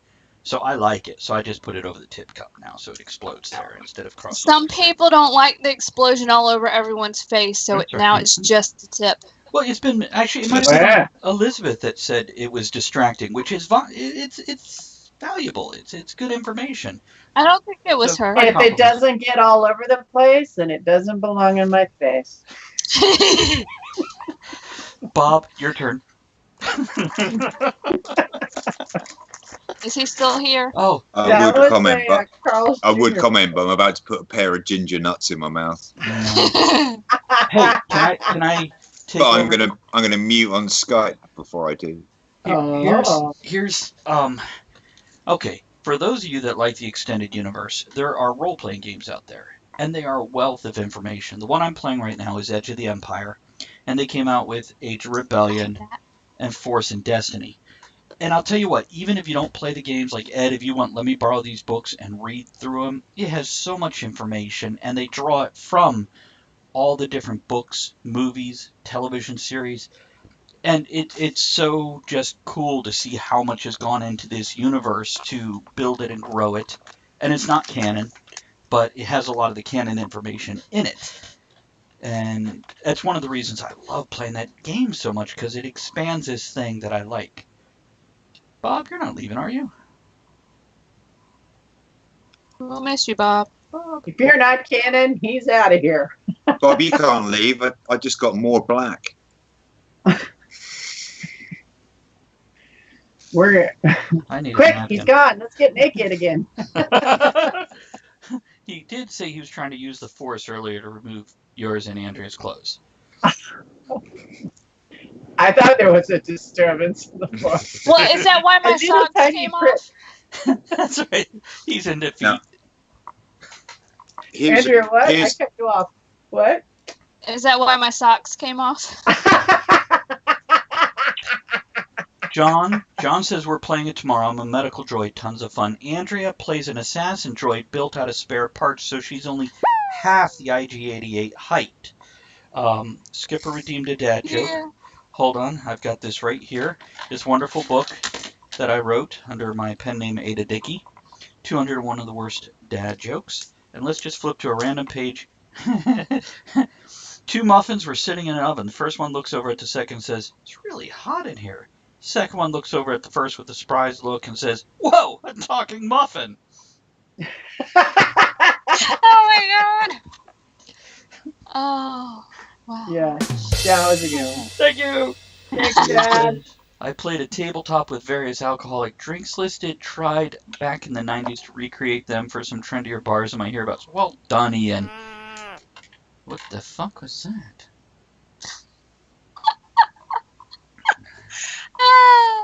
I don't know what that was. Anyhow,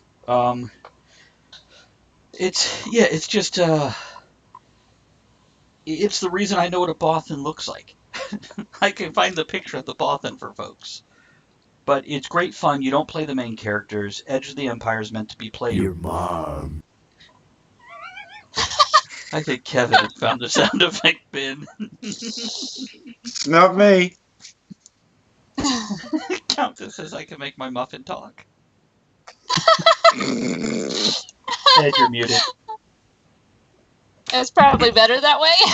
She can make her muffin talk. She's feeling bumpy. You know, I'm wanting to know if she got anything wrong with a little bump and grind, you know, or something. She can make her muffin talk. I wonder what country it's from.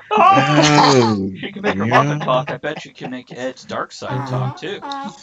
She'll make the dark side come out in me, one or the other. That's the light side when it comes out.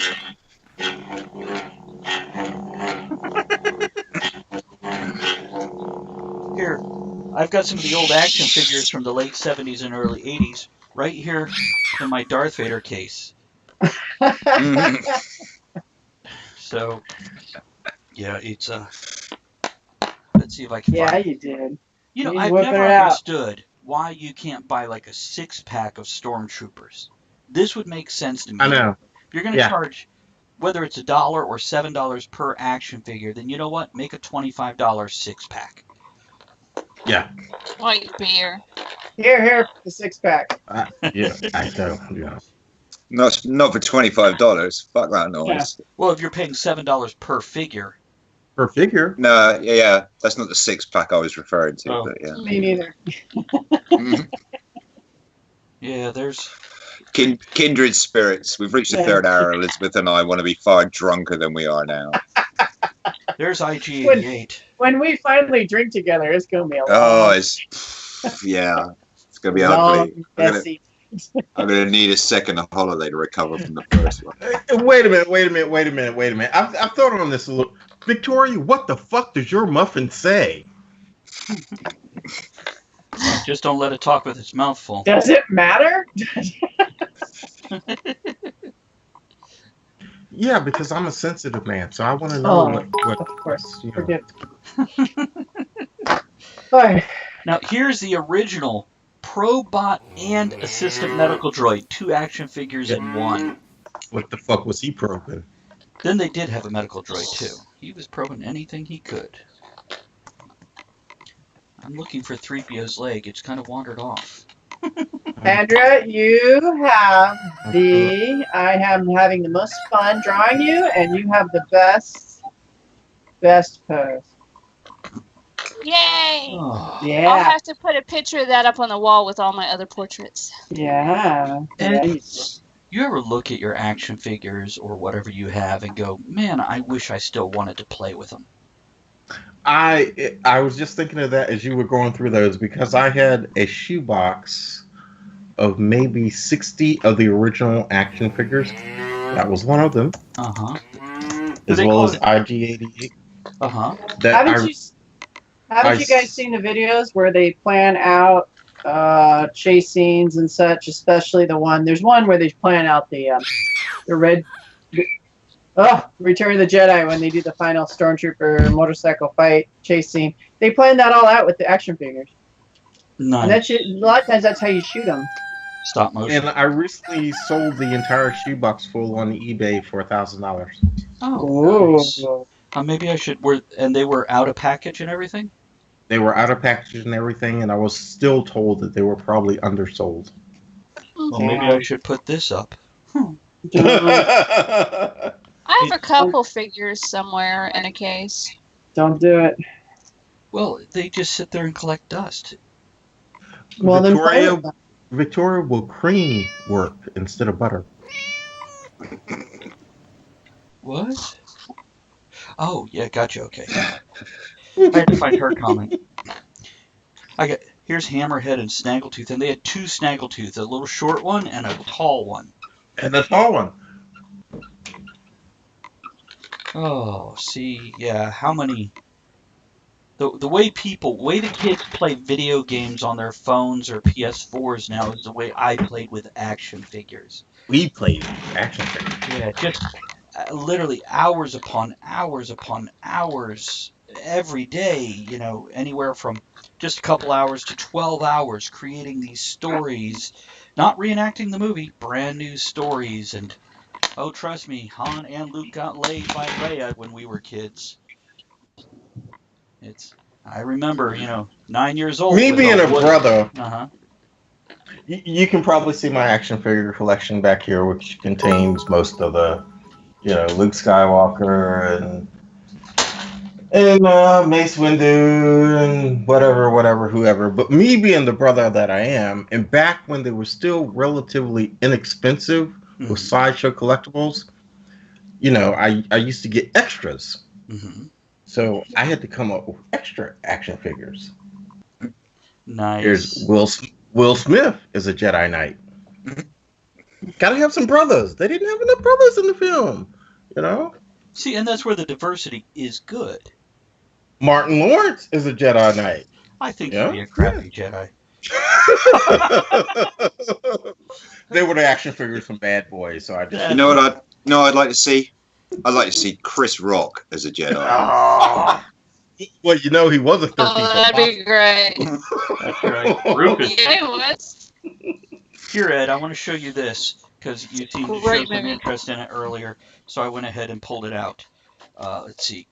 Okay. Pull it out, baby. He's going to pull out his Wookiee. I want to see the furry Wookiee. Oh, you lucky you can't bastard. see it there. But hold on, let me... You're going to take the plastic off. Yeah, I'm gonna. By the way, here's great. It comes with a comb. Oh, wow. So you can brush Isn't your that Wookiee. great? Hold on a second. Is it canon? But I haven't pulled these out to set them out because the place I have to set them up is not stable, so they fall over. So I haven't bothered to unpack them until I get better shelving. But yeah, there's the furry Wookiee. For the audience there. So yeah, it's and no Red Rocket, Bob. Red Rocket. But he's got the bowcaster and everything. It's...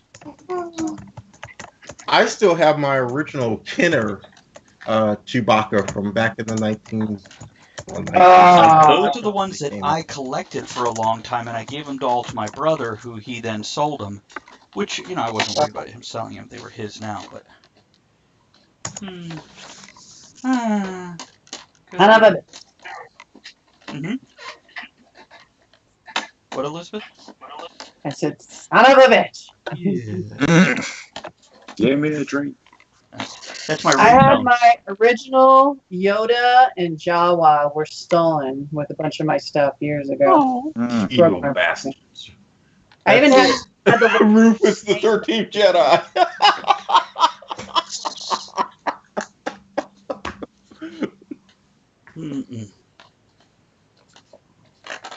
Let's see, and here's Han. But yeah, it is. It's. And I know it's hard to see in the plastic shielding over it to keep it all in. He has 2, 4, 6, 8, 10 different hands you could put on him with the different gloves or no glove and different positions. Well, you know what he's doing with them. Everywhere. He's a little handy. He is Han Solo. That's right. And how many times did we call him Hand Solo before we realized what was going on? Oh. No, I still enjoy Star Wars, and there's still great fun adventure stories, and like Elizabeth said, they can bring in modern issues and address them, but don't make that the movie. Make that a character point, a development point, whatever. I think we said a couple of weeks ago, I don't remember if we were on air or off. It's like, if they introduced it and didn't make such a big deal about it pre-release, Yeah. I don't think anybody would, it just, okay, whatever, I have Darth Tater up on my shelf. You do. Darth Tater. Oh, yeah. And Star Wars Simon. Like Simon Says, but Star Wars, it's up there. I'm not pulling it off the shelf. Pull it off. Yeah. Oh, Skipper, thank you for the bits. Oh. So, who's the sexiest character in Star Wars? The Wookiee. Andrew likes Italian men.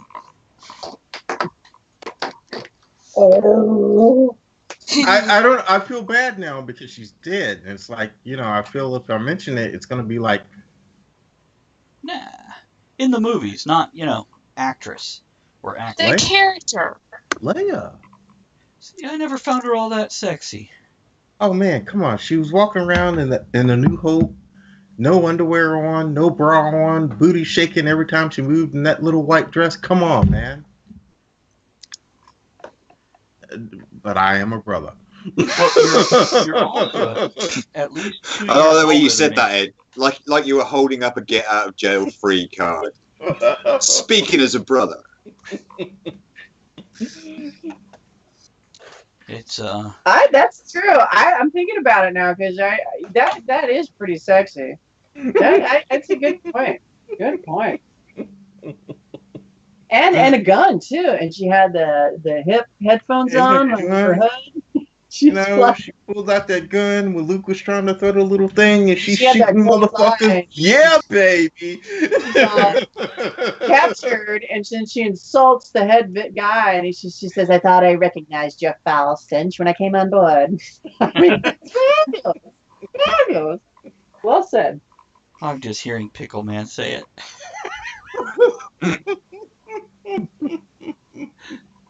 Natalie Portman says John. Actually, in part That'd be 2, amazing. I demand pickle wars. There we go. Look at that. Now, in episode 2, when Padme has like the torn midriff and the tight white top and tight white pants, that was kind of Spoke to you, huh? a little bit. Cyranic says, Cyranic says Twi'leks, and Lady Skipper says Darth Tater. A stripper. Oh yeah. See, there's the difference between. Did everybody see? I don't know if it's just the kind of thing that comes across my newsfeed or not, but there was a guy who famously made a life-size Twi'lek sex doll. No, I didn't see that. Okay. I'm going to say no, I haven't seen that. Talk amongst yourselves. I'll be just back. I'm just going to take a quick trip to my search engine. I haven't heard of it, but I'm not surprised. Heads up. I'm working on you, Travis. Yeah, you are. I got the green out. My natural color. If they're going to make standalone movies, though, There's a good as somebody said earlier, I believe it was Travis. Stop using the characters we've already seen before. Yeah. I'd like to see like Ahsoka, some of the characters that they've introduced in like Rebels and other stories, standalone movies of. Yeah, it's I don't want to see even a Boba Fett movie. We know what his childhood was like, and then we pick it up again. Yeah. We're okay. We're that. Yeah, I don't think it's that big of a deal.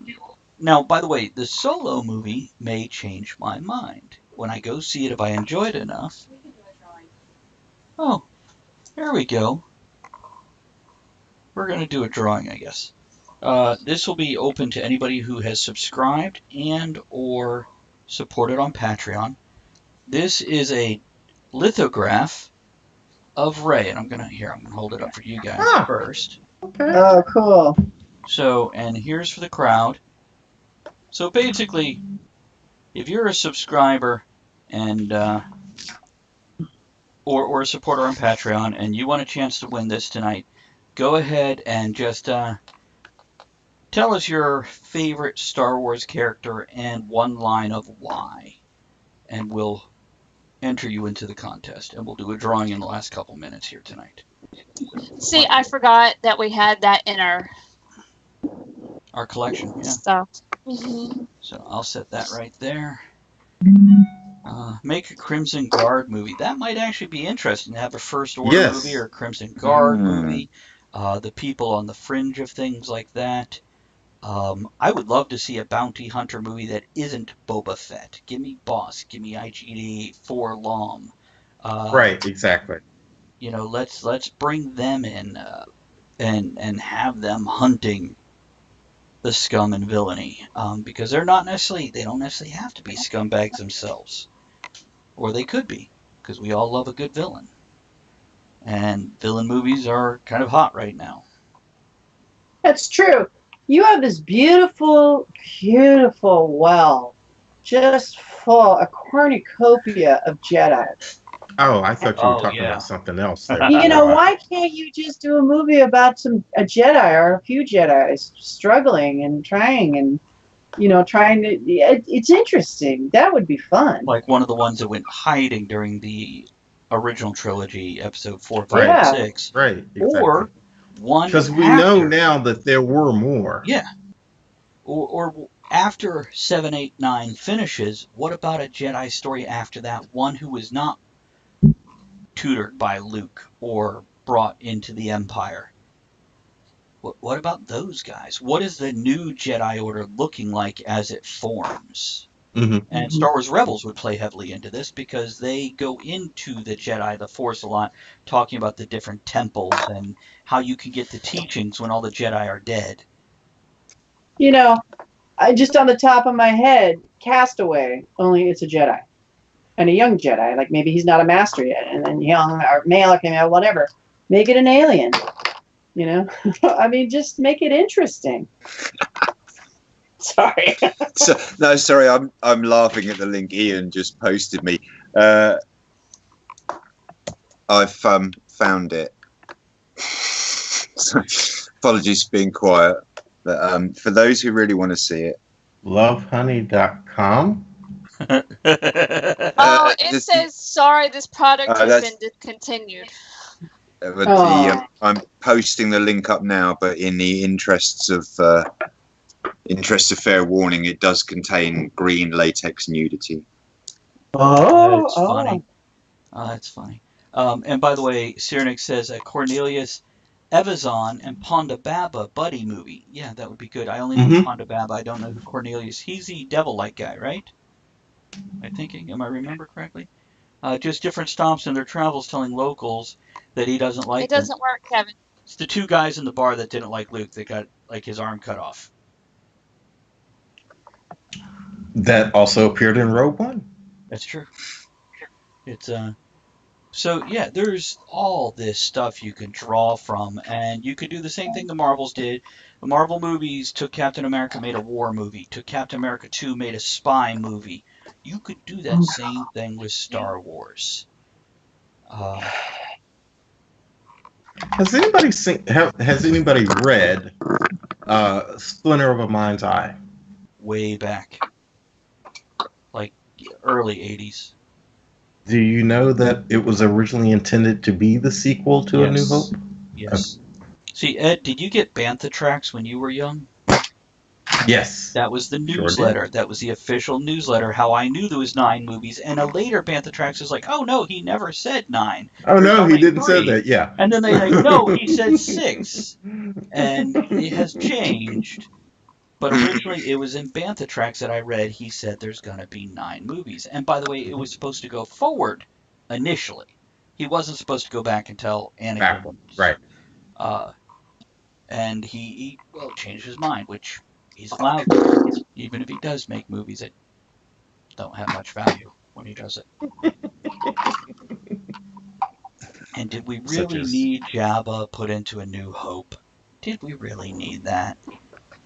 And this powerful climb. Yeah, but we could, so it must be done. I guess so. Now, I do like some of the changes Lucas made when he edited out those movies. There's a couple of things that I like the end scene in Return of the Jedi where he shows the fireworks over different planets as the Empire falls. I'm okay with that. What, Elizabeth? Nothing. I'm looking at Kevin. Oh, okay. Well, the scene with Solo and Don't get Jabba in A jealous. New Hope, that was filmed. It was. With He a just human didn't being. have a Jabba. Yes. Yeah, it was a fat guy in fur, like a fur vest. And you ever seen the original outtakes of Chewbacca where he was actually speaking in the Scottish high pitched voice? And I'm like, that would be great. That would be awesome because they're gonna dub over you. You could just say shit. You could be like, "Hey, your fly's down," or whatever. Go ahead, Kevin. I just thought of something. I can't believe I haven't mentioned this already tonight. Where you're talking about dubbing over things. Side tangent for a moment. How many people have seen the movie Snatch? I have. Sounds like a good title, but I haven't seen it. Oh, you'd like Okay, it's a Guy Ritchie movie released not long after Lock, Stock and Two Smoking Barrels. Definitely worth a watch if you haven't seen it. Okay, there exists a 9-minute video on YouTube, and I will find it and post a link while I'm talking, called, and be careful how you type this into YouTube, called Snatch Wars. Basically what they've done is taken 9 minutes of footage of Darth Vader. There we go, there's the link. Just going to post it on Twitch now. 9 minutes of Darth Vader taken from a selection of the movies, and then they've overdubbed audio from the character of Bricktop from the movie Snatch over the top of Darth Vader. So for example, you've got wonderful scenes like the bit where it shows you the wide shot of all the ranks of stormtroopers, and Vader comes marching down the ramp between them, and the officer comes rushing up with news for him, and the overdubbed audio goes, "You stop me again while I'm walking, son, and I'll cut your fucking Jacobs off." I've seen that. And Cyrenix, yes, I do remember seeing it before they had A New Hope on the scroll. I don't remember that in particular because I was 6. But yes, that was not put in until they re-released it just before Empire was released for the first time. So there's that. Kevin, your first link did not work. It works for me. Maybe it's a UK. Maybe it doesn't like you because you're an American. Click off of it and then click on it again. It worked. Okay. It didn't work the first time for me, then it worked. Oh my Okay, goodness. second time it worked. That is some craftsmanship. Apparently, yeah, I thought he'd build it himself, but reading back into it, it's a very expensive high-end sex doll, and then he modified it aftermarket to look like a Twi'lek. Oh, well, that explains it. So it's just pretty much the headpiece and then the skin color. Yeah. Okay. It's still a disturbing level of fandom, I would say. The nice thing, Cyrenix, about the old VHS tapes, if you can watch those, or pre-editing, is you could still see like the little plastic boxes around the TIE fighters when they're in space. And you could see the special effects, but I never noticed it as a kid. And then as an adult, when they came out with here, we digitally cleaned it up. When I went back and rewatched it, I went, oh yeah, there is stuff there, but it's okay. It never bothered me. But as a kid, you're caught in the wonder of Star Wars. See, it's no different than when people bitch about the CGI in any given movie. This is how we do special effects, folks. And they're not going to be as perfect as real life. It has to start somewhere. It does. Yeah, we're done with models. With models by hand, one frame at a time. They actually animated, drew on the film the lasers with rulers. I mean, drawing a straight line with a ruler, you can't mess up on film. Just come on, love it. Even the mistakes are beautiful. Come on now. Think about the process and what they had to put into this movie. It's amazing. Yeah, into one scene. I mean, I know how hard it is to edit one of these stupid break videos. I can't imagine. They invented computers to work the camera that would go down this enormous model, like it would fill a warehouse of That was hand built. The turret run. Right. So the camera goes down one frame at a time. A computer code was invented just to do that. I mean, it was unheard of. By the way, Cyranic said there's a shoe in the asteroid field in A New Hope. There's also an R2 unit in Star Trek Part 2, the new one, Right. Into Darkness. There's an R2 unit ejected out when the side of the ship explodes. Yes. Okay. There is also, if you still frame it at just the right moment, in Close Encounters of the Third Kind, when the ship takes off at the end, one of the bumps on the underside is an R2-shaped lump. And 3. And also, Go ahead. Yes, in one of the Transformers movies, when they go into an ancient Egyptian temple, if you watch as they go in, one of the hieroglyphs, is it that? Or Nope, it's either Indiana Transformers or Jones. Indiana Jones. Indiana Jones, When that's they're it. in Yeah, one of the hieroglyphs. room where they get the Ark of the Covenant, if you freeze frame, you can see R2-D2 and C-3PO in the hieroglyphics behind the Ark. Right.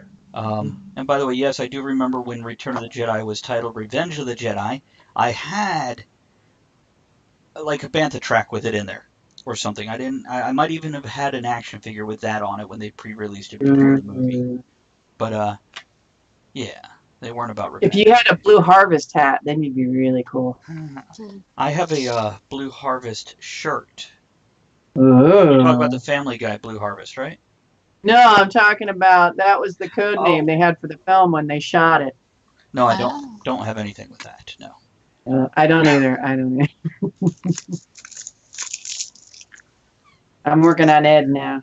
Oh shit! What'd I do? You're ranting. And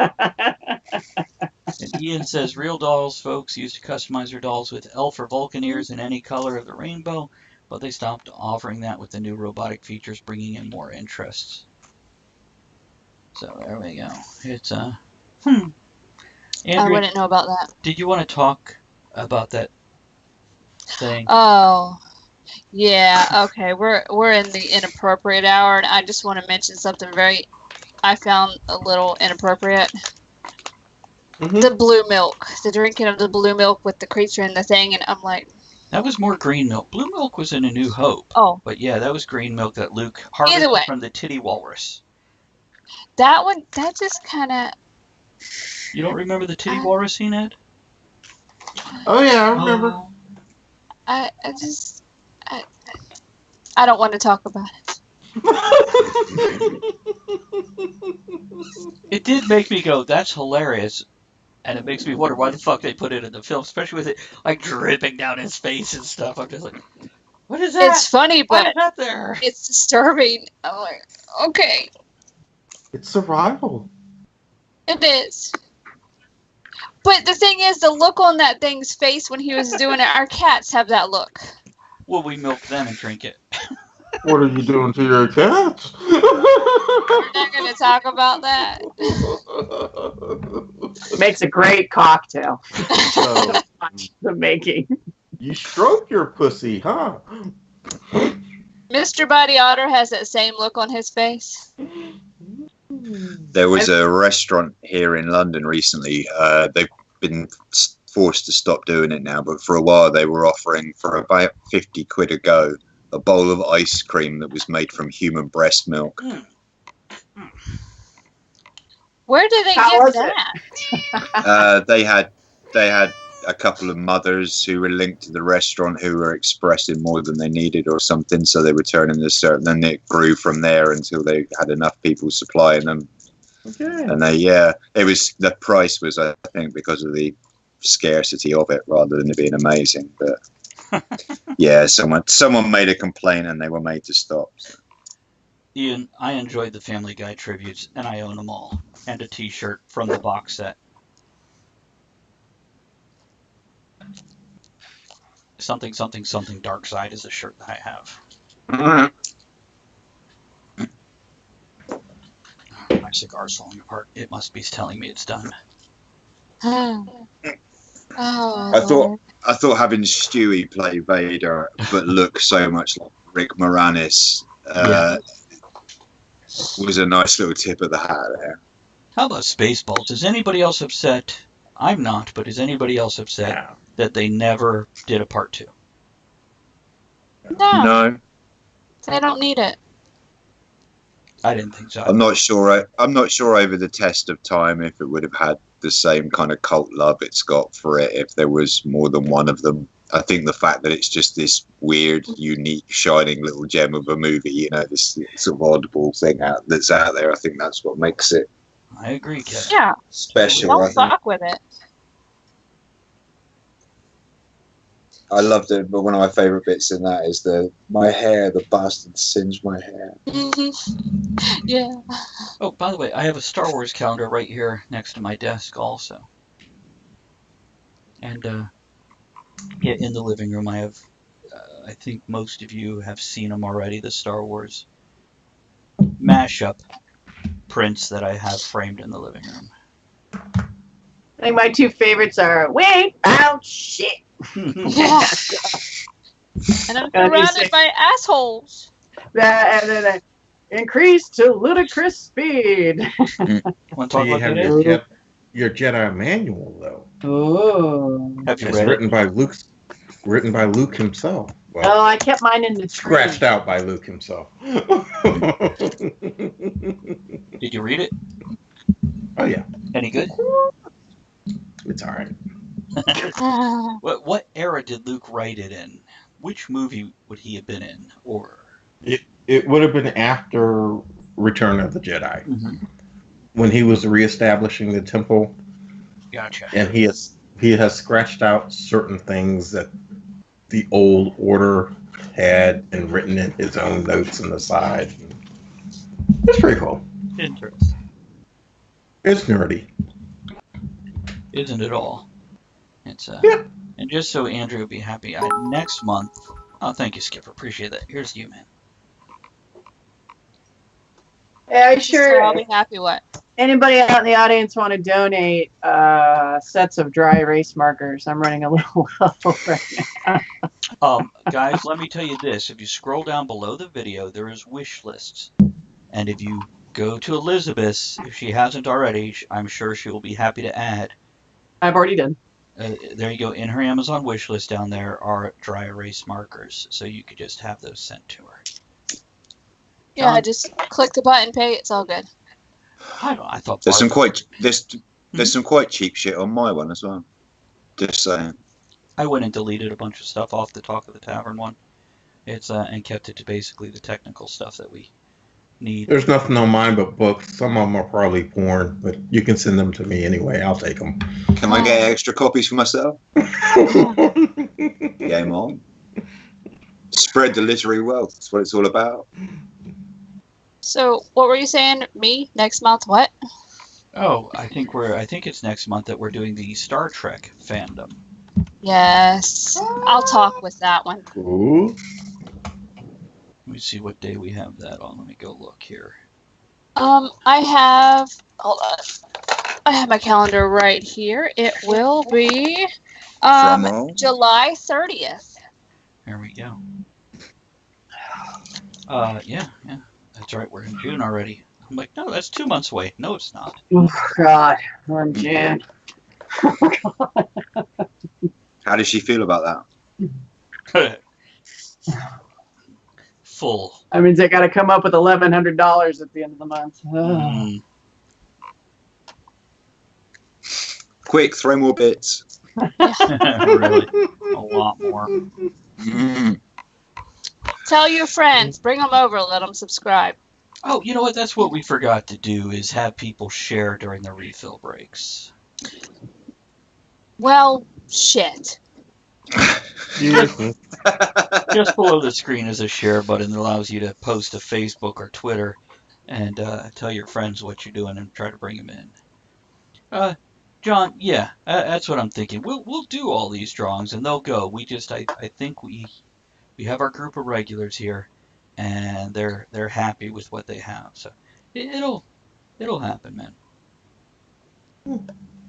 Yeah. All good. There's a lot of porn on my list. Damn, I didn't know that.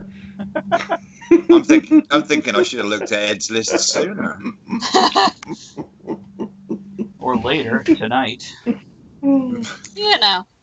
It's not going to get much later for me tonight. Got you. It's essentially this morning, technically. Oh, do a drawing, like actual drawing for the 30th. There we go. Oh, Star Trek, yes. Yes.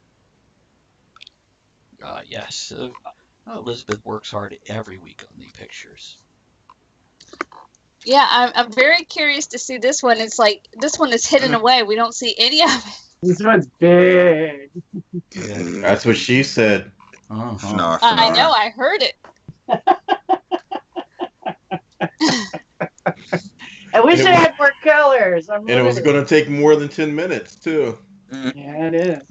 You know what? While I've got this up, tomorrow we have Michael Thompson joining us to discuss some writing stuff.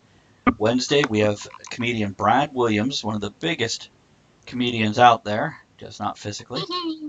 And then Thursday, Richard Knowles will be joining us again for Inappropriate Comedy. So, how to play with a saber. It's on Ed's list, says Victoria. I'm checking that shit out myself because I don't remember that. Maybe she can reenact the book for you. All right. I'm stopping in St. Louis next time I head to Jefferson City. Video where it didn't happen. I don't mind if you don't mind. It'll be a 30-minute video, and at the end, they'll look at the camera and go, I talk at the tavern.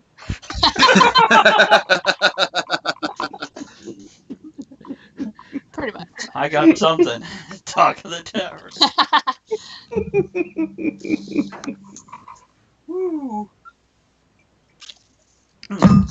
Had something else I got is a first order mug. I pulled out my son's coffee cup for. There you go, guys. Pulled that out to drink out of tonight. I never realized how much Star Wars stuff I still have. There's Andrew's porg with eyelashes. I just love the porg. I put eyelashes on it. It's freaking adorable. I wonder what they're like smoked. Now, if I could find a porg, see if I could find a porg, like the cooked one with the feet on it, that'd be fabulous. It's got to have the feet on it, though. I just feel like we got to get a Mr. Potato Head and bird feet on it. Victoria, message me, please. Share. Inquiring. I'll show you mine. I'll show you mine if you show me yours. He has pictures. It's a real thing in a webcam. There you go. Got toasted and laid under the arch at Talk of the Tavern. Just the two of you wrapped in bed sheets and a cigarette.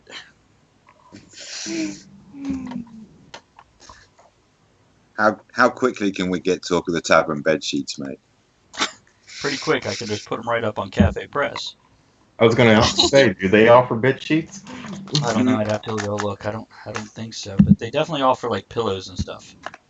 See, speaking of like Spaceballs, you know they have Spaceballs, the coffee pot, Spaceballs, the bed sheets. So it's like Talk of the Tavern, the coffee pot, and Talk of the Tavern, the bed sheets. That's right. That's fabulous. So what do you guys want to see next in Star Wars? Sex. I'd like to see them move away from the human species for a while. I think there's a great capacity out there for side spin-off type movies focusing on some of the other creature types in the Star Wars universe. I think it'd be quite intriguing, for example, to see a movie about the history of the Wookiees. Yeah. I think that's a movie that's crying out to be made because that's quite an in-depth story with some quite strong characters in. That has been mentioned. Yeah. It would all be subtitled though. And they bring in the Trandoshans, the race that Bosk the bounty hunter is, the lizard people, because they were the ones that enslaved the Wookiees. So yeah, Mandalorians, yeah. I mean, there's all kinds of ways that you could go with it, but I think that I can understand why there's always this tie to something that's going on with the rebels or the Empire, because that is kind of a core underpinning fundamental of what people recognize as Star Wars. But there's so much else. People are aware now after all these movies that there is all this other shit going on in the Star Wars universe that's happening at the same time as the stuff that's been happening we're familiar with. I think it'd be intriguing if they tried moving away from it for a bit. I just want to say, hey, Cernix, that's great. Say that recording yourself. Go get dressed up as Anakin. I'm sure you still have the outfit. And then... Andrea is a Star Trek fan. The Breen. Have you ever noticed the similarities in Star Wars and the Breen? Shit. No, I never thought about it. The outfit that Leia is wearing when she rescues. Oh. Yeah. I'm not familiar. Which one is the Breen in Star Trek? The ones that wear the outfit like Leia is wearing when she rescues Han. In Return of the Jedi. And where in Star Trek are they? Deep Space Nine. Deep Space Nine. Okay, gotcha. Yeah. There we go. And I don't know if everybody else has read the thing, but Cernix says, fear is the path that leads to the dark side. Yeah. Fear leads to anger. Anger leads to drinking. Drinking leads to getting toasted at Talk of the Tavern.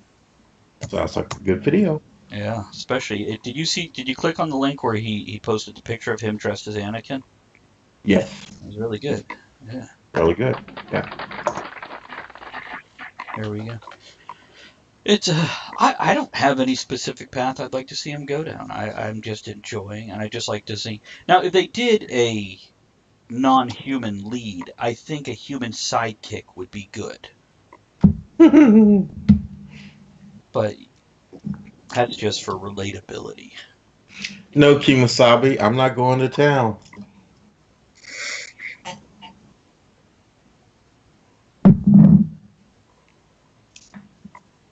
I don't get it. Yeah, only older people would have gotten it. Well, I mean, I understand the Lone Ranger reference. Oh, it's a joke, isn't it? That's the punchline, right? Mm-hmm. Anyhow, it's oh, what do we got? 10 minutes left. We already talked about what's going on. Shit! What? Time has flown tonight. Yeah, exactly. Yep. And nobody accidentally sent warp engines instead of whatever. No, I haven't been drinking. Sadly. Sad Kev face. Oh. There's booze on my Amazon wish list as well. See, we can add booze? There's booze on Amazon? Quick, everybody to the list. I must go. My people need me. Okay, I'm looking. I think there is. Well, maybe it's a UK thing. I don't know. Hang on. What, on Amazon? I have beer on mine. Do you? Yeah.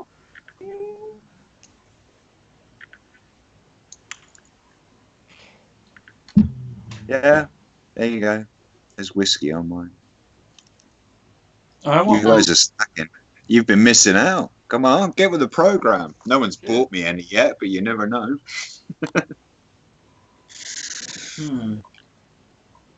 Okay, no, there's some. There's some Japanese whiskey and. Ranger. No. You know, actually, Japanese make pretty decent beer.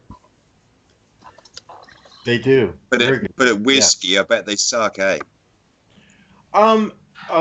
Actually, a lot of their whiskey, they pattern it after Scotch.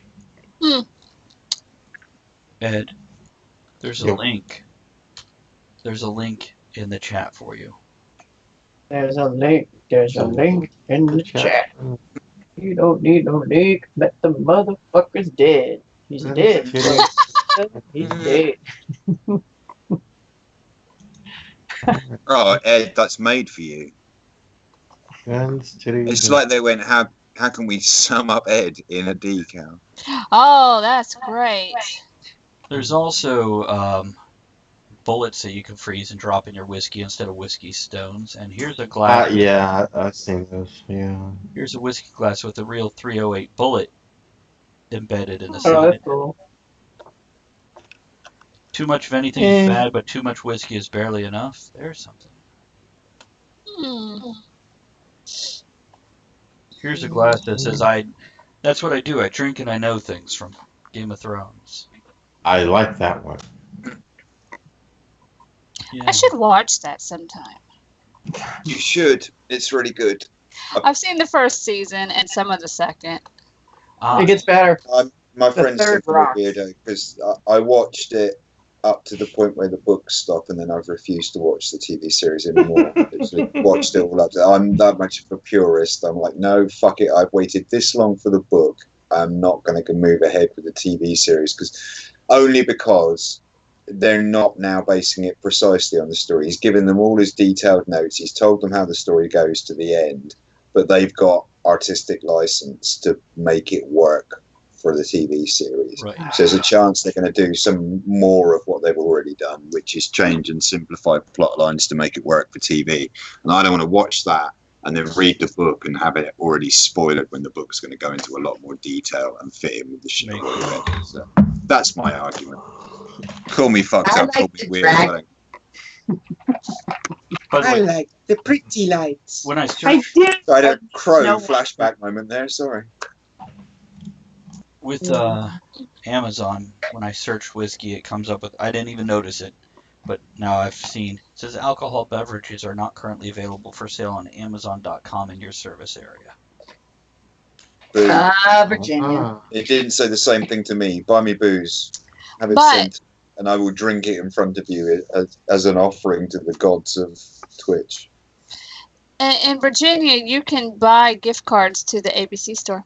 Well, also, let me point down, right next to the wish list is a P.O. box for Talk of the Tavern. You could just send it directly. That's fine. Yeah, some of the alcohol companies do, so we know it ships. Yep. There we go. Yeah, it does. Yeah, it does. Ian says Japanese whiskey is actually rated above most Scottish-made scotches. Interesting. I'd like to try it. Yeah. And Victoria says, turning Japanese, I can only imagine what she does during the show that we don't hear about. You know what turning Japanese means, right? Yes, that's why I mentioned that. Andrea's Sake. Okay. Look at Andrea's face. It's a term for masturbation. For those that don't know. I didn't know that. Yeah, that's what that whole song in the 80s was about, turning Japanese. It was all Yeah. about masturbation. Does it get all Chocolate squinty? She-Bop was about masturbation. It is, yeah. Right? Dirty, dirty people. Yay. Star Wars plot. I want to go to a Japanese steakhouse. I've never been. I got a Japanese steak for you. Smells like fish. It's been hung for a lot longer than 28 days. It's been pounded, massaged, and fed only beer.